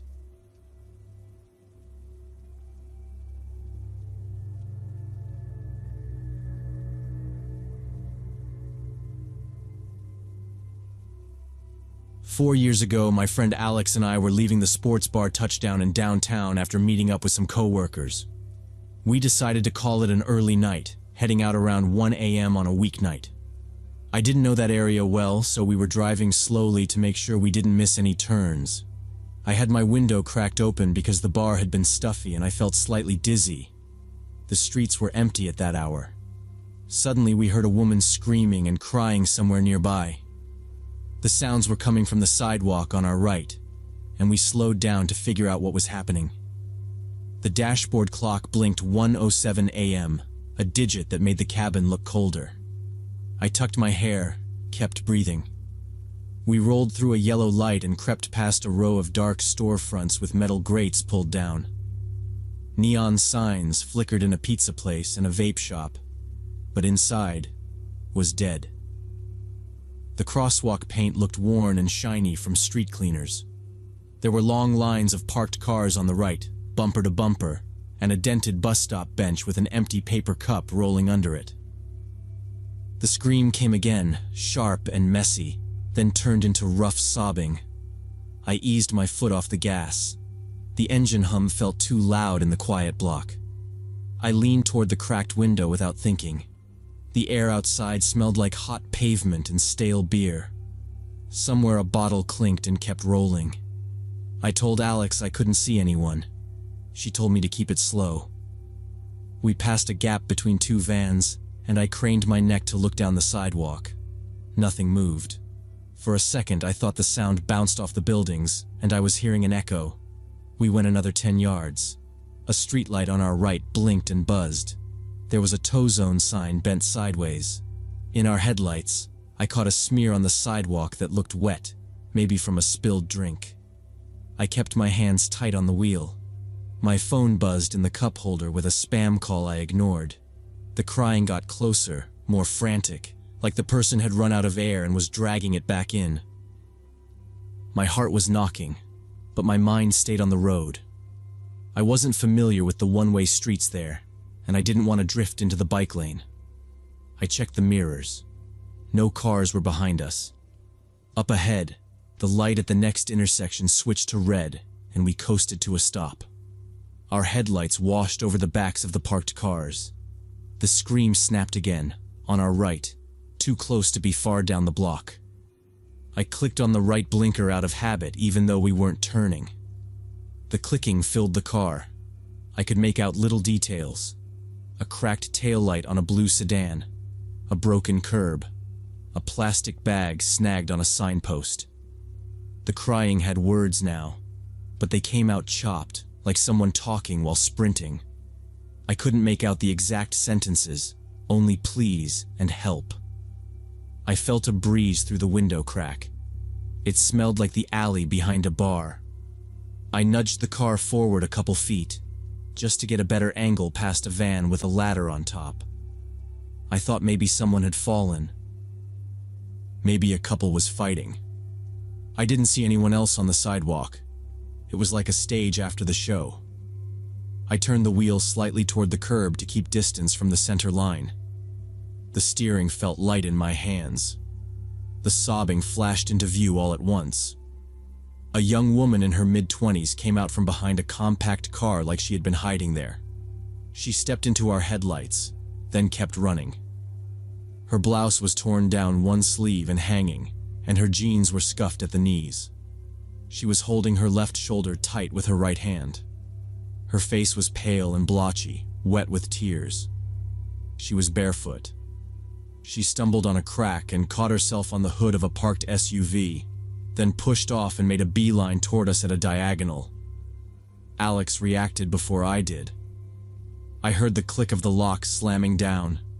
She reached across me and hit the window switch, rolling the glass up until there was just a small crack left. The noise of the street cut down to a thin hiss. The woman hit my door with her palm and slid down to the handle level, sobbing so hard she could barely breathe. "Please," she said, voice raw. "Help me. He tried to take my bag. He hit me." Her breath fogged the small strip of glass left open. I had a clear view of her shoulder where the fabric was torn. The skin there was red and scraped. A black strap cut across her collarbone, and the strap was twisted like someone had yanked it. She kept looking over her shoulder toward the parked cars, not behind her so much as through them, scanning the gaps. Her hands shook. She tried the rear door handle, then the front one. Both were locked. My first instinct was simple. I reached for the door handle on my side to let her in. I didn't think about anything except getting her off the street. The cabin lights would pop on. She could get in, and we could pull away and go straight to the main road. That was the plan in my head, fast and clean. I tightened my grip to pull. Alex grabbed my wrist before I moved the handle. Her fingers were cold and strong. "Don't you dare open that door," she whispered, low and sharp. She didn't take her eyes off the street while she said it, watching the situation carefully. She kept asking for help, but the way she did it made Alex tense. It sounded too big, like a stage cry, louder than it needed to be at the window. The words came out in long strings, no pauses, like lines read fast. When she realized we weren't unlocking anything, everything about her face changed. The tears shut off like a faucet. Her mouth flattened. She shoved her fingers into the small crack at the top of the glass and tried to hook the edge, like she could pull the window down. Her voice dropped and went rough. "Open the door," she said, low and angry. She pushed her shoulder against the glass. I felt the car rock a little. Alex moved her hand to the shifter and clicked it into drive. She told me to keep my foot steady. I eased the car forward an inch. The woman grabbed the front door handle with both hands and yanked, hard, like she could rip it open by force. She leaned her whole weight on it and tried to keep us from moving, feet sliding on the asphalt. Her fingers worked at the gap again, nails scratching at the rubber strip. I told her we couldn't help, that we would call 911. She didn't listen to that. She lifted her head and shouted, not at us, but over us, out into the empty street. "They're driving away." The words bounced off the storefronts. That was the signal. 3 men broke out of the darkness at once, fast and practiced, like they had been hunched between the cars waiting. One came from behind a delivery van. One stepped out of a recessed doorway. The third popped up from the far side of a pickup bed. All of them moved straight to our doors like they knew the plan. Alex hit the gas. The car lurched and the woman lost her grip and fell back. I heard her palm slap the side of the door as we shot past the parked cars. The men ran after us, shoes slapping the road, arms pumping. One tried to cut across to the passenger side, but we were already pulling distance. The light went green and we took it. I kept the wheel straight and my eyes on the lane lines. In the rearview mirror, I saw them slow down and gather in the middle of the street. The woman stood with her hands on her knees, then straightened and walked back to the sidewalk like nothing hurt. The three men closed in, heads bent, talking quick. One of them kicked a plastic cup and it skittered across the road. We put 2 blocks between us before I let up on the gas. I turned at the next main road where there were 2 open bars and a late-night bodega with bright lights. I pulled into a bus zone and stopped just long enough to breathe. The locks were still down. My hands were tight on the wheel. Alex didn't look at me right away. She was still watching the mirrors, checking for anyone following. No one was. Traffic was light. A taxi passed. Far behind, the street we came from was dark again. Only then did the shape of it land in my head. The empty block. The parked cars tight together. The way she had been placed. Alex said this kind of thing gets used a lot in big cities, especially late. Bait, she said. Woman at the window. Doors open. Guys come in fast. She kept it flat, not dramatic. She told me to never crack a window that wide and to never lean toward a stranger. If someone really needs help, call it in. Keep moving to a crowded spot. It was practical talk, steps, nothing extra. I nodded, watching my turn signal click. I was embarrassed at myself for reaching for the handle. I kept that to myself and started driving. We went to an all-night gas station near the river and pulled in under the canopy for a few minutes. The operator in the booth was eating chips and watching a small TV. It felt safer there because the lot was bright and a camera pointed at each pump. We didn't stay long. We took the river road back to my place. I parked in the garage, not on the street. I watched Alex walk to her car and waited until she was inside and moving before I went upstairs. The next day after work, we went to the police station together. The lobby had old tile, a low counter, and a row of plastic chairs. A TV on the wall showed muted weather. We gave the desk officer the time and the cross streets. He handed us forms and asked for descriptions. I wrote what I remembered in simple blocks. Woman mid-20s, torn blouse sleeve, jeans, no shoes, hair dark, shoulder scraped, black strap twisted. 3 men, one taller with a shaved head and a gray hoodie, one with a baseball cap and a short beard, one with a dark jacket and white sneakers. I drew a quick map of the parked cars and where they came from. Alex filled in the makes of the vehicles they used for cover as best as she could. Delivery van, pickup, compact sedan. An officer came out from a back room and asked a few quick questions. He wanted the exact words she yelled. I repeated it. They're driving away. He wrote it down. He asked how close they got to the doors. I showed with my hands the pull on the handle and the fingers in the window crack. He nodded and said there had been more of these lately in that area, mostly at night and after last call. He said they were fast, and they picked people who looked lost. He told us not to stop on an empty block. If we saw someone in distress, call 911 and keep moving to a lit place. He said to keep doors locked, windows up, and to be careful with the instinct to help. It was short and clear. They took our contact info and said a detective might call if they matched the description to other reports. We thanked him and left. Outside, the afternoon looked ordinary. Buses pulled up. People held coffees. I could still see the woman's flat eyes when the crying cut off, the way her body angled to block the door. It sat in my head like a picture. I changed my habits right away. In the car now, I lock doors as soon as I sit.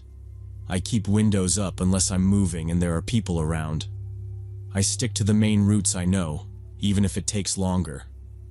I skip shortcuts down side streets at night. If someone waves me down, I don't stop. I turn on my hazard lights, keep rolling, and call for help. I saved the non-emergency number in my phone. I keep my purse zipped and stowed under my seat instead of on the passenger side. It isn't dramatic, just small steps. A week later, I drove past that same block during the day. It looked normal. Coffee shop open. A dog tied to a meter pole. The metal grates were up and everyone was busy. It was strange to see the difference. At night, all the edges are harder. In the daylight, it looked like nothing happened. I realized how fast it can flip.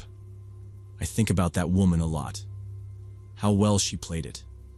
How fast she switched. I still want to help people, but I do it from a distance now. If someone really needs help, the call still goes out. I stay behind the glass and keep moving. I hate that it has to be like that, but I don't forget the way the men stepped out when she shouted. I changed how I drive and how I move after dark. I'm more careful with strangers at windows, no matter how helpless they seem. This experience taught me to distinguish between real calls for help and potential traps, though I still regret having to be so suspicious of people who might genuinely need assistance.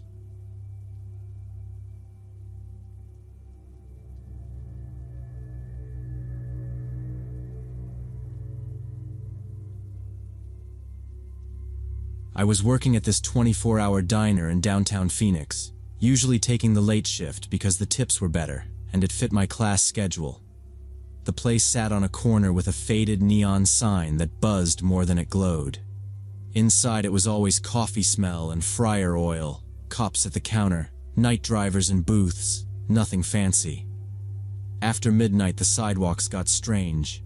Tents under the overpass, people arguing in the bus shelter, little handoffs at the alley mouth. I kept my head down, clocked out, and walked straight to the curb when my shift ended. That night I got off at 1 a.m. and the heat still came up from the sidewalk like a vent. Friday had bled into Saturday, and usually there were taxis idling by the hotel on the next block or ride shares rolling through. Tonight the street looked emptied out, like someone turned the city off. A stray plastic bag slid along the gutter. The diner door clicked locked behind me. I took out my phone to request a ride, saw the little spinning wheel, and put it back in my pocket. Across the street, I noticed this tall guy in a black hoodie leaning on a light pole. He had the hood up even though it was warm and kept shifting like his shoes hurt. He scratched his neck, then his jaw, fingers twitching, eyes sliding around without landing on anything. He did this little bounce on his toes, then paced one step left, one step right. The hoodie had frayed cuffs and dark stains at the belly. I looked away fast. I told myself not to stare, but something about him didn't fit. A city bus rolled past without stopping, empty seats glowing under white light. The driver didn't look over. The only open place on that block besides the diner was a 24-hour pharmacy, and even that had a security gate pulled halfway down for restocking. A billboard hummed. Somewhere a bottle broke, and then nothing. I heard my shoes stick and peel on a dark patch of syrup on the curb. I adjusted my backpack strap and kept my face calm like I wasn't paying attention to anything. I guess I was looking at him too long because he pushed off the pole and came across the street toward me. No cars, no one to put between us. I turned like I had somewhere specific to go and started walking toward the intersection. My shoes felt loud. I kept checking over my shoulder, quick glances, just the way you do when you don't want to make it obvious. He kept the same pace, not fast, not slow, eyes shaded by the hood. I didn't like the way he never looked away. I cut down the block, aiming for the hotel canopy because sometimes a bellman would flag a cab for us. The lobby was dark behind glass, chairs up on tables, only a night clerk at a desk lit by a screen. I scanned the street for anything moving. Nothing but the bus far away and a couple of red taillights disappearing. The corner store's metal grate had a chain through it. A build-your-own salad place had all the chairs stacked like bones. I kept walking, not fast enough to look scared. I looked back again, and he was closer. I cut right, off the main drag, thinking I could loop around to the light rail stop where the cameras and the ticket machines lit things up. My mouth was dry from the diner coffee. My keys were in my right pocket, and I slid them between my fingers the way one of the cooks told me to. The sidewalk here had no storefronts, just a closed office with mirrored windows and a bank with the lights off. My footsteps echoed. He stopped at the corner like he was deciding. I kept my head forward, eyes flicking to a security camera mounted above the bank door, a little red LED blinking. I was hoping for anything, another person, a delivery truck, even a scooter kid. The block was dead.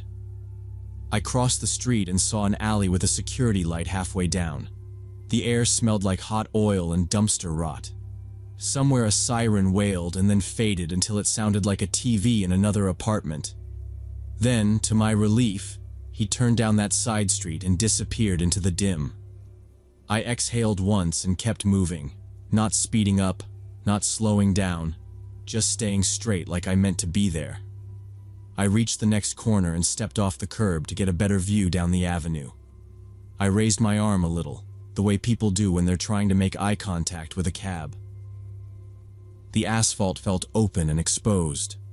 A warm wind pushed napkins along the median. I checked both directions for headlights. Nothing close. A security truck cruised 2 blocks away and kept going.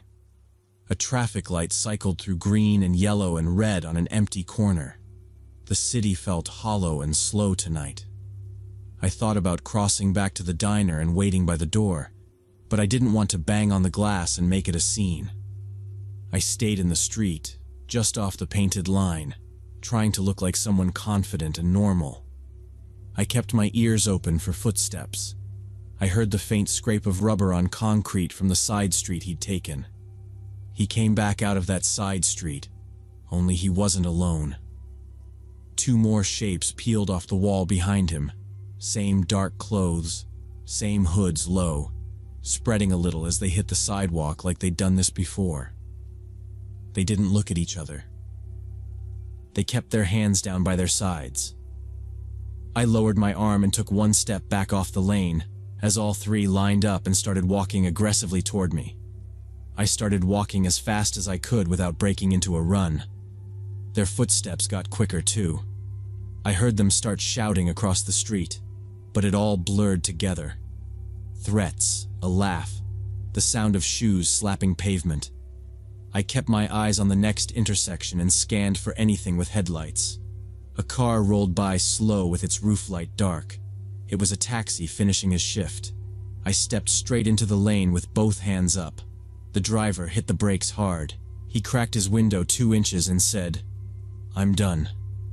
I pointed behind me and said, "They're following me." He looked past my shoulder and saw them. His eyes changed. He unlocked the back door with a click, and I slid in. The AC blasted my face. He pulled forward fast, maybe 50 yards, and then stopped under a dead streetlight. He looked at his meter and shook his head. "I can't take you," he said.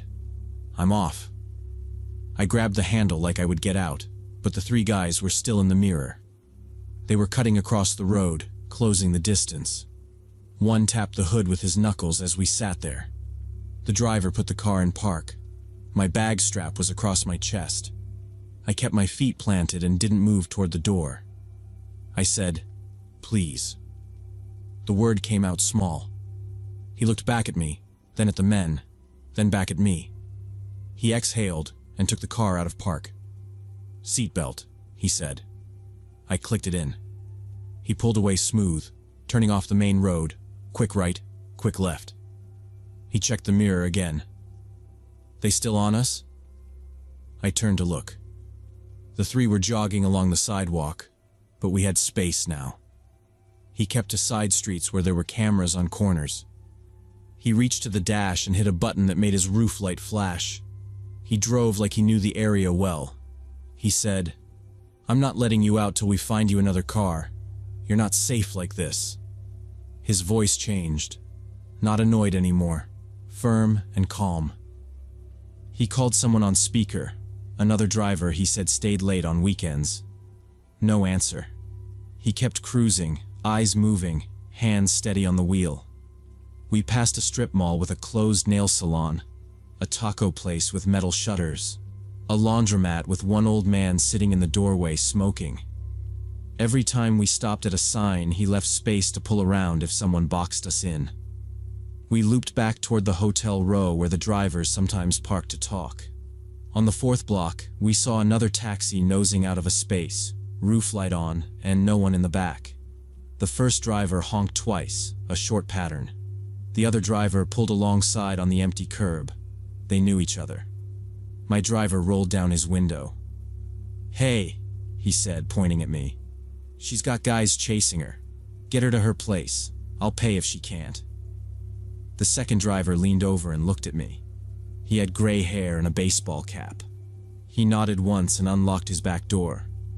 I said thank you to the first driver, over and over. He waved it off with his hand. "Go," he said. "Now." I grabbed my bag and moved quick, door to door, scanning the sidewalk. Nobody nearby. I slid into the second taxi and closed the door hard. He locked it right away. The second driver pulled into traffic. He glanced in the rear view. "You all right?" he asked. I told him my address. He nodded. "My kid's your age," he said after a beat. "This city at night is no joke." His jaw clenched. He checked the mirror again and again. He drove the speed limit. Didn't try anything dramatic, just steady. We hit a few lights. He positioned the car behind delivery vans so the view into the back was blocked. I asked if he could take a different route to avoid the main station. He said, "We'll go up 3rd, then cut across by the hospital."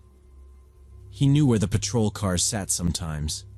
He kept to well-lit streets and avoided alleys. He told me to keep my head down when we passed groups on corners. He flicked the interior light off so the cabin was dark. The engine hummed low and smooth. We passed a gas station with people outside arguing. A guy in a tank top waved at the taxi, but my driver kept going. We caught a yellow and rolled through. He gave a quick look at the sidewalks every block. "Saw 3?" he asked. I said yes. He made a noise, not a word, just frustration. "Cowards," he said. "They think it's easy." He checked the door locks again without looking. He kept me talking enough to know where I lived, but not enough to pry. He asked if someone could meet me downstairs. I texted my roommate and got no answer. He said, "Then I'll wait." His hands were relaxed, but his eyes stayed busy. He didn't touch his phone. He didn't mess with the radio. We passed a police SUV sitting at an angle outside a closed bar. He flashed his lights twice and kept moving. We turned onto my street. It was darker than the others, trees hanging over the road, a few porch lights on. He slowed in front of my building and pulled right up to the door where there was a security camera above the mailboxes. He put the car in park and looked at me in the mirror. I reached for my wallet. He waved it off. "No," he said. "Go inside. I'll wait." I tried again. He shook his head once, firm. I opened the back door and did a quick scan both directions on the sidewalk. Empty. I stepped out with my bag in front of me and went straight to the door. My key stuck a second and then turned. I pushed into the lobby and hit the interior light. I turned so he could see me through the glass. He was idling at the curb, eyes on the door, one hand on the wheel. I walked to the elevator, pressed the button, and looked back again. He was still there, looking down the street, and then back at me. The elevator opened. I stepped inside and tapped my foot. When the doors opened on my floor, I went to my apartment and unlocked it, then leaned out over the railing to see the street. His car was still below, engine sound floating up. I waved once. He lifted his hand out the window, then pulled away slow. I locked my door, checked the peephole, then checked it again.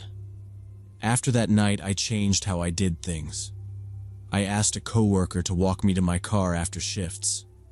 If I had to close, I called for a ride from inside the diner and waited until the car was at the door. Sometimes a friend would pick me up and stay on the phone while I walked out. It became routine. I told the morning manager about the 3 guys so she could warn the others. She said she'd talk to the owner about adding a camera outside or a brighter light by the door. I didn't argue about shifts anymore. If no driver was available, I stayed inside and kept working prep until the sky started to lighten. People teased me at first, then they stopped. No one wanted to walk alone after that. I never found out what those 3 planned, and I don't need to. The memory I keep is the empty street, the sound of footsteps, the way they spread out like they wanted to circle me. I also remember the first driver's hand hovering over the gear shift, deciding, and then choosing to help me, and the second driver staring down an empty block until I was safe behind the door.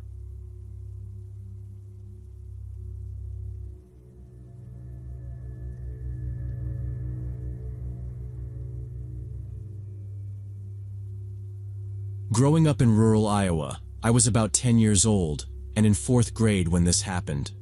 Because of frequent illnesses, I looked younger than my age and was noticeably smaller than my classmates. Our family lived in a farming area about 5 miles from school, and the school bus dropped me off each day at a stop near Johnson's grocery store. From there, I had to walk 3 blocks home along a quiet residential street. One October day after getting off the bus, I noticed a blue sedan that was moving slowly behind me as I started my walk. It was far enough back that I could pretend it was nothing, but it kept my pace in a way that felt deliberate. I told myself the driver was looking for an address. The leaves along the curb made a dry scraping sound as the car idled forward. I kept my eyes on the sidewalk and the chipped curbstones and tried to ignore it. I held my backpack straps and kept a steady pace. The air smelled like dry leaves and diesel from the bus.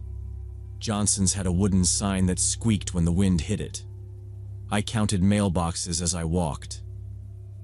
The same cracked sidewalk with weeds pushing through. I passed Mrs. Miller's yard with the rusted bird bath and the plastic pumpkins on her steps. The blue car stayed behind. Not close, just there. I looked over my shoulder once. The driver's face was not clear through the windshield glare. I saw a shape, a hat maybe. The car rolled, then paused, then rolled again. No horn, no words, only the soft sound of tires against grit. I looked forward and kept walking. My house had a white porch and black railings. I could see our mailbox from the corner. I did not run. I did not want to look scared. When I reached the gate, the car continued past and turned at the end of the block. I went inside and set my backpack by the door. My mom was boiling potatoes. The kitchen window looked out to the street. I washed my hands. I did not say anything. I thought maybe I imagined the slow follow. Maybe the car was just old and the driver careful. The next morning I had a low cough. I took my small bottle of syrup and left with my jacket zipped up to my chin. School felt normal. Math, reading, a film on farm safety that buzzed on the old TV cart. At the final bell, the bus rattled along the gravel and dropped us by Johnson's like always.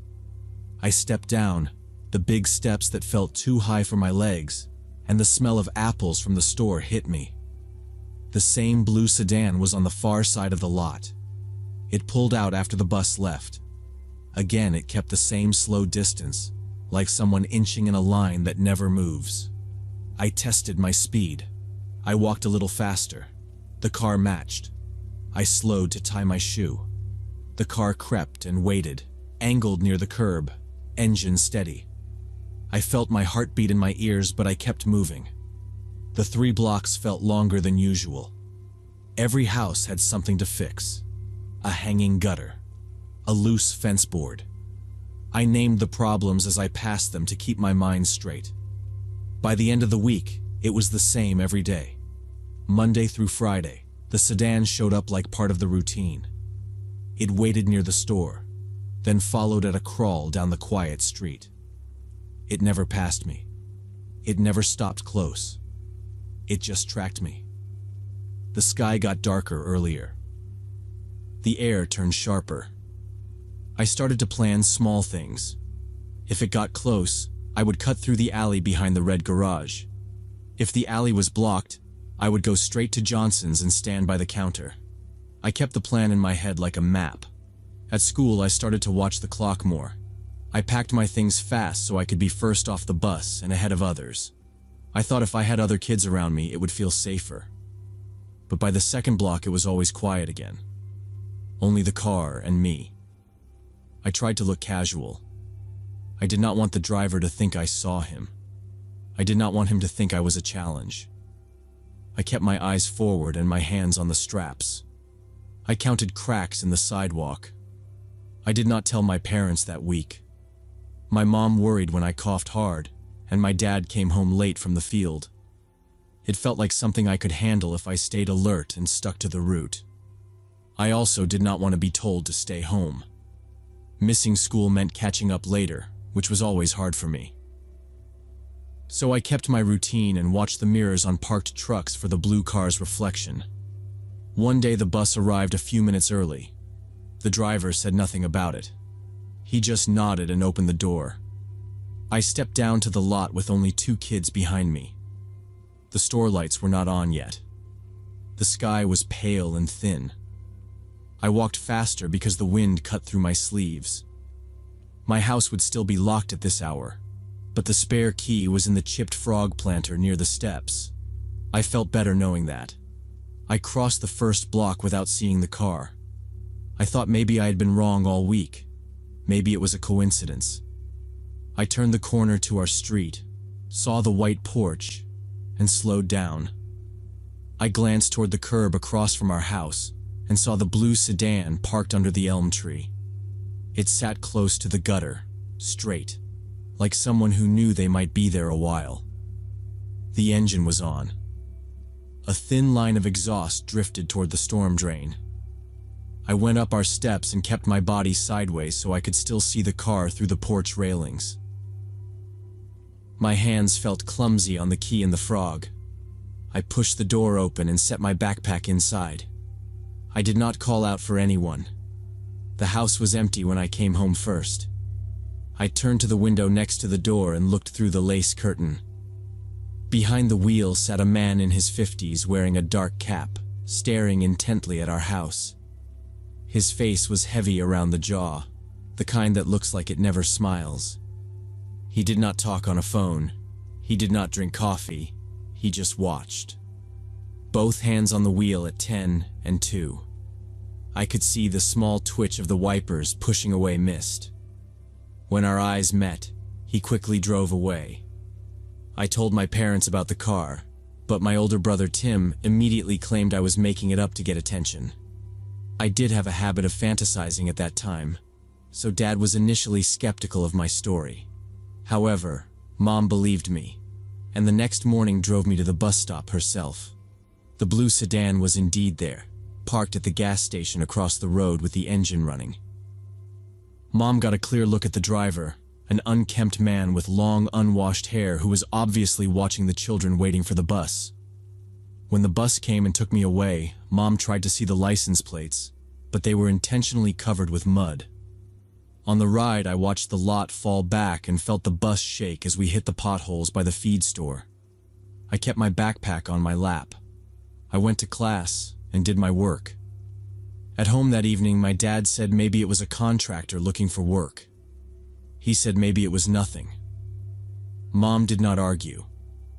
She wrote the time on a piece of paper and taped it by the phone.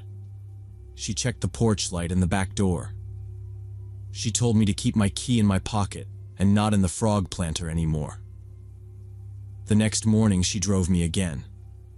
Frost was on the grass by the ditch. She parked near Johnson's and kept the engine running. The blue sedan sat at the gas station like before, idling by the air pump. The man in the dark cap watched the kids by the sign. He just watched. Mom told me to wait in the car until the bus door opened. When it pulled in, loud and big, she said, "Go." I climbed the steps and looked out the rear window. She eased closer to the sedan to check the plates, but mud covered them. My worried mother immediately called the school and local police. By the time I arrived at school, I was already being called to the principal's office. It turned out the same man in the blue sedan had been spotted in the school parking lot, watching children during recess. The principal asked me simple questions. What color? How close? What time? They told me to stay with my class at all times. Recess was quiet. Teachers walked the edges with radios. I looked toward the lot. A car moved behind the dumpsters and then stopped out of sight. When the bell rang, we went back to math. After school, I rode the bus home as usual, but a police patrol was already waiting at my stop. The blue sedan sat near the curb by Johnson's, angled out. When the driver saw the police, he quickly turned around and sped toward the highway at high speed. The officers ran to their car and pulled out. I watched through the bus window as the chase went past the feed store and the water tower. The sedan cut left onto a farm road. Dust rose behind it. The cruiser followed but lost a second when a tractor eased from a lane and blocked the turn. The sedan took a quick right by a stand of trees and vanished toward the back roads he apparently knew well. After that, we could not see them anymore. Parents gathered near the lot, and the officers who stayed took statements. One deputy came to our house and asked to see where I walked. He told us to call if anything appeared again. That night, a cruiser rolled down our street twice. I never saw the blue sedan or its driver again. Police conducted an investigation for several weeks, but the man was never caught. It turned out that neighboring counties had also received reports of a suspicious man watching children near schools, but there was no evidence of specific crimes. The officer called once a week at first, then every other week. Mom kept a notebook by the phone with dates and times. They checked cameras at the store and gas station, but the angles were bad, and the tapes showed only the hood and smear on his plates. The pages filled and then stopped. My parents became more cautious. Dad fixed the side gate and put a new hasp on the shed. Mom set rules. If the bus was late, I would wait inside Johnson's and ask the clerk to call home. I would walk with other kids when I could. I would not wear headphones. I would change my route if a car shadowed me more than a block. I learned the usual cars on our street and noticed when one did not belong. If something seemed off, I went to a door with people behind it and asked for help. Years passed, and we moved to a different house when I was older, but the habit stayed. When I learned to drive, I counted the same car through 3 turns. If it matched me, I would pull into a grocery lot and stop near the door. My brother called me careful and rolled his eyes. I let him. Now as a mother, I've passed this vigilance onto my own children, though sometimes I regret that they can't enjoy the same carefree childhood I had before that incident. I walk them to the bus when I can. If I cannot, I stand on the porch and watch them to the corner. We keep simple rules. Do not approach a car that calls you over. Go into a store if you feel watched. Ask a clerk for help. I still think about that week when the air turned sharp each fall. I remember the scrape of leaves in the gutter and the blue sedan idling near the curb. I do not guess at motives. The pattern was enough. He showed up, he watched, he moved when someone came close. We saw him and we reacted. I often think about what might have happened if my mother hadn't believed my story, or if police hadn't responded so quickly.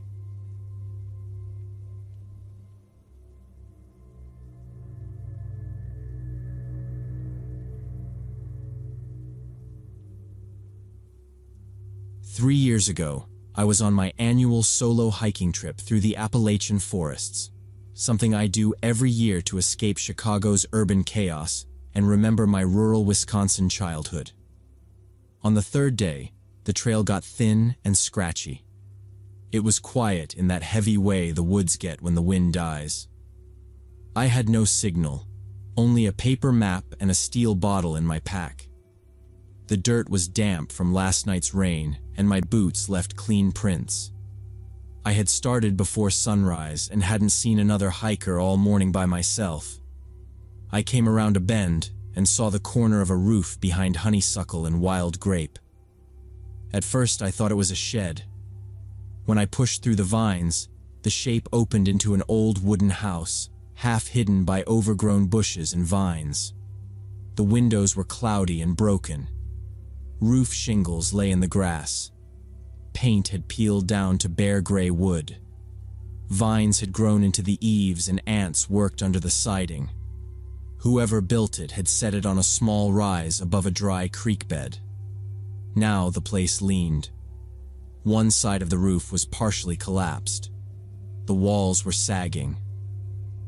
The front porch was almost completely destroyed. Just a few boards with nail heads rusted to orange. The air smelled like wet wood. I stood there and listened. No road noise, no voices. Only a woodpecker far off and drip from leaves. The voice in my head told me to move on and stick to the trail. Private property, rotten floors, nails. But curiosity pulled harder. I grew up around barns and empty sheds. I told myself it would just be a quick look around. The front steps were more memory than steps, so I went around the side through thinner brush. A small porch door hung cracked open. I checked the floor with my trekking pole, then put my weight down slow. The boards held. I kept moving toward the broken main door. Entering through the broken front door, I found typical signs of a long-abandoned home. The air was cold inside. Furniture was overturned. Plaster had crumbled into pale mounds under a cracked ceiling. Thick dust covered every surface. A dark line showed where water had run down a wall for years. I kept my pack on so I could bail if a floor gave way. The living room opened just inside.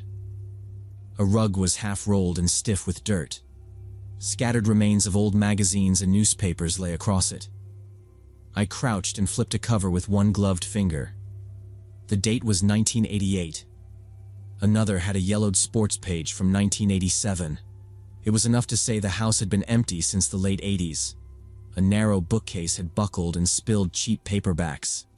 Dust puffed when I touched the page, and the smell was sweet stale. I moved slow and tried not to breathe deep. Every step sounded bigger than it should. The floor had a soft spring, but not the kind that means a drop. In the corner by the window, a small TV sat with wires hanging, screen smashed. It looked like someone had left in a hurry and never came back. I eased through a doorway into the kitchen. It was in terrible condition. The sink was rusted, the basin eaten through in spots, and black water dripped from the faucet in slow drops. The sound was the loudest thing in the house. A cabinet door hung by a single hinge and ticked the frame when a draft pushed through. Where a refrigerator should have been, only the refrigerator frame remained, coils bare, and a door shell with rotten insulation hanging loose. A few rats scurried past when I stepped in, bodies a blur along the baseboards. I set my feet and held still until the scrape sounds died out. Under all the mess, the room felt stable enough for a brief inspection. I checked the seams near the outside wall. Through a crack, daylight cut a thin line down to the counter. My camera lived in the top of my pack. I pulled it free, looped the strap around my wrist, and woke it with a thumb press. I took a photo of the sink first, framed tight on the rust and the black drip, then widened to the counter with the open cabinet. I shot the refrigerator frame with a boot toe for scale.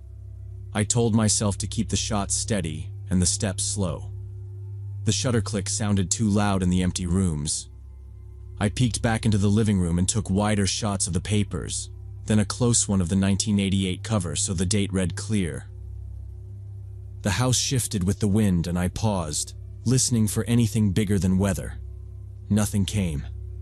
I told myself this was enough, and I would leave after a few more photos. Light from the doorway threw a dull rectangle across the floor, and dust floated through it like seeds. I stepped back into the kitchen, placing my boots where I had stepped before.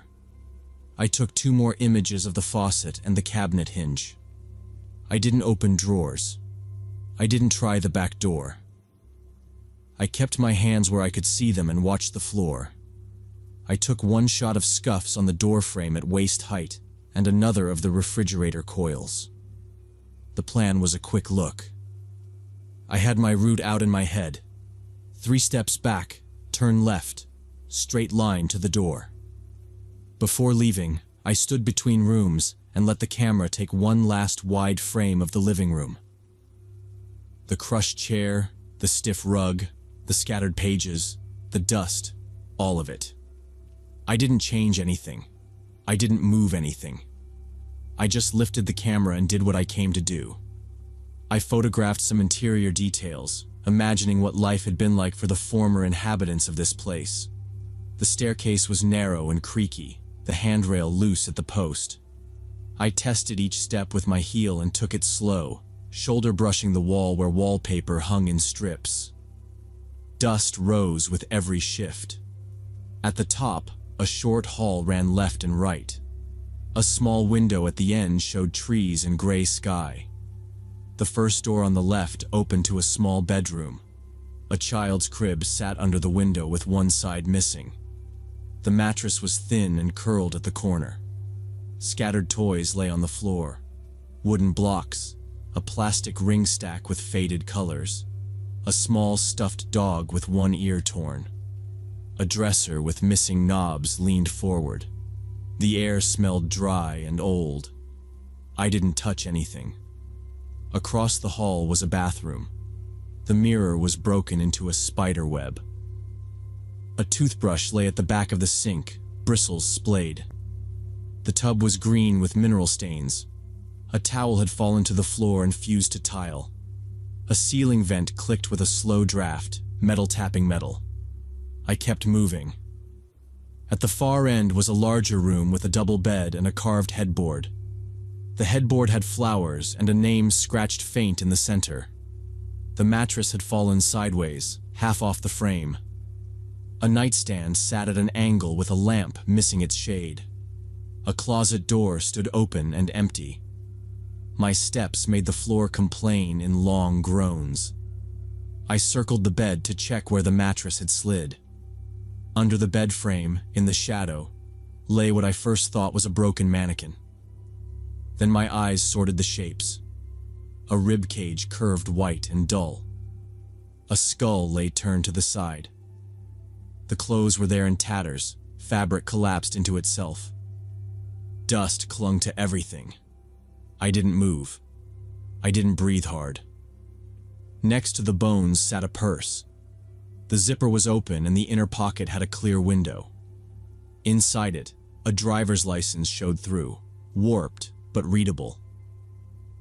The photo was of a woman, dark hair, straight look at the camera. The name was Margaret Smith. The date said she would have been gone more than 20 years. A ring lay in the dust near the purse. It was a simple band, dulled to a soft color. I backed away without touching the frame or the purse. My hand found my pack strap and held it. I looked around for any other sign.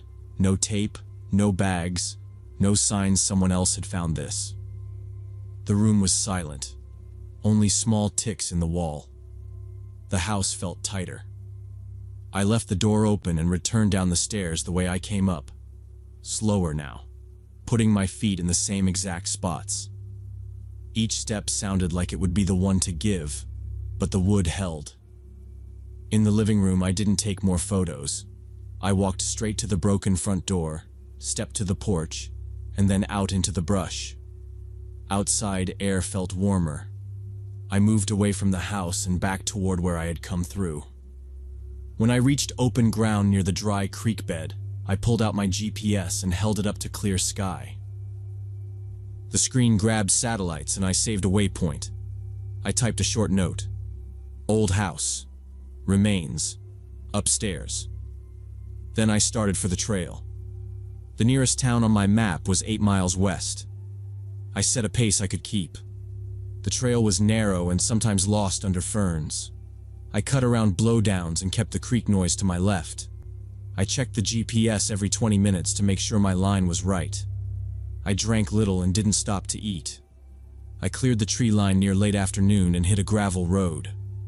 The road ran to a state highway where a gas station and a bait shop sat across from a diner. I headed for the gas station because it had people and a phone sign on the window.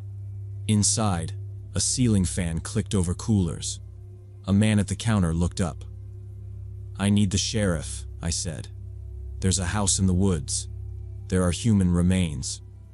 He picked up a phone and made the call. He passed it to me. I gave the details. My name, where I was, the waypoint, the direction from the old fire road. The dispatcher told me to wait there. "Do not go back," she said. "A deputy is on the way." A patrol car rolled in about 40 minutes later. The deputy was mid-30s, quiet, and wrote down everything I said. He asked me to guide them. "We'll go slow," he said. Another unit showed up, then a truck with county plates, and a van I recognized as the coroner. We left 2 cars at the station and drove the rest to the fire road turnoff. We parked at the gate and went in on foot. I led and kept my pace steady. The deputy behind me radioed distances and turns. Branches dragged our sleeves. At the creek bend, I pointed to the gap in brush. "There," I said. "The house is on the rise." At the clearing, they spread out. One deputy went around the side with me and checked the porch.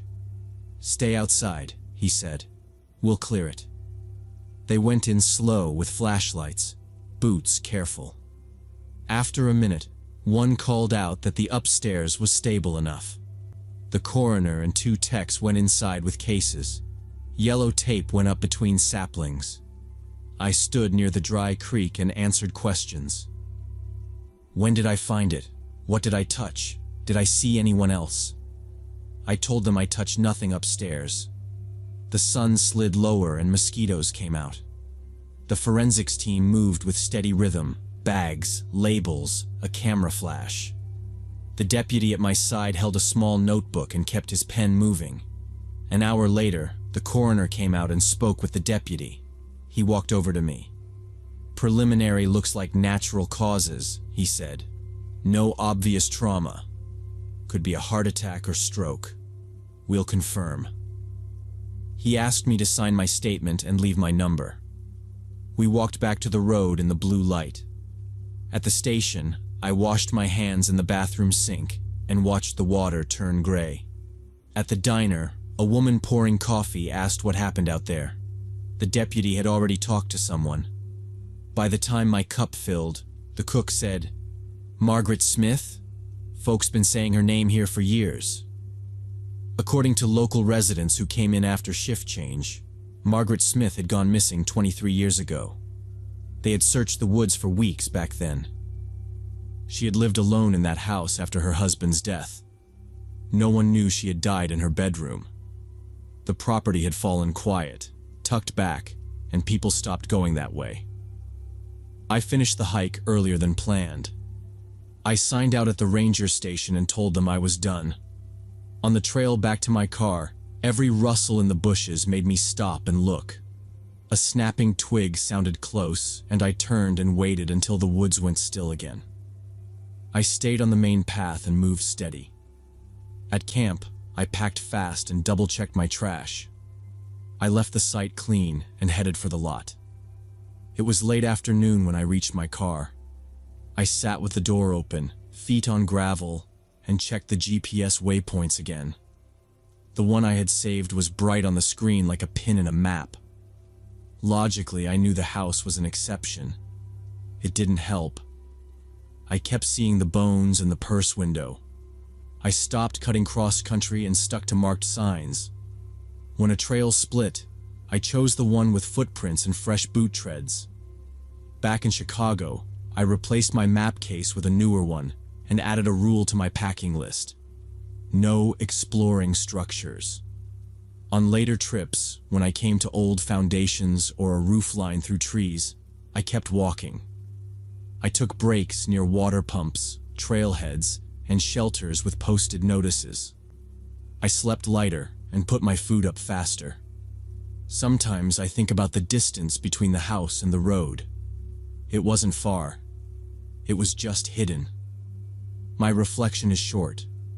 People vanish at the edge of common places, not at the center. That's all I keep. I leave the rest alone.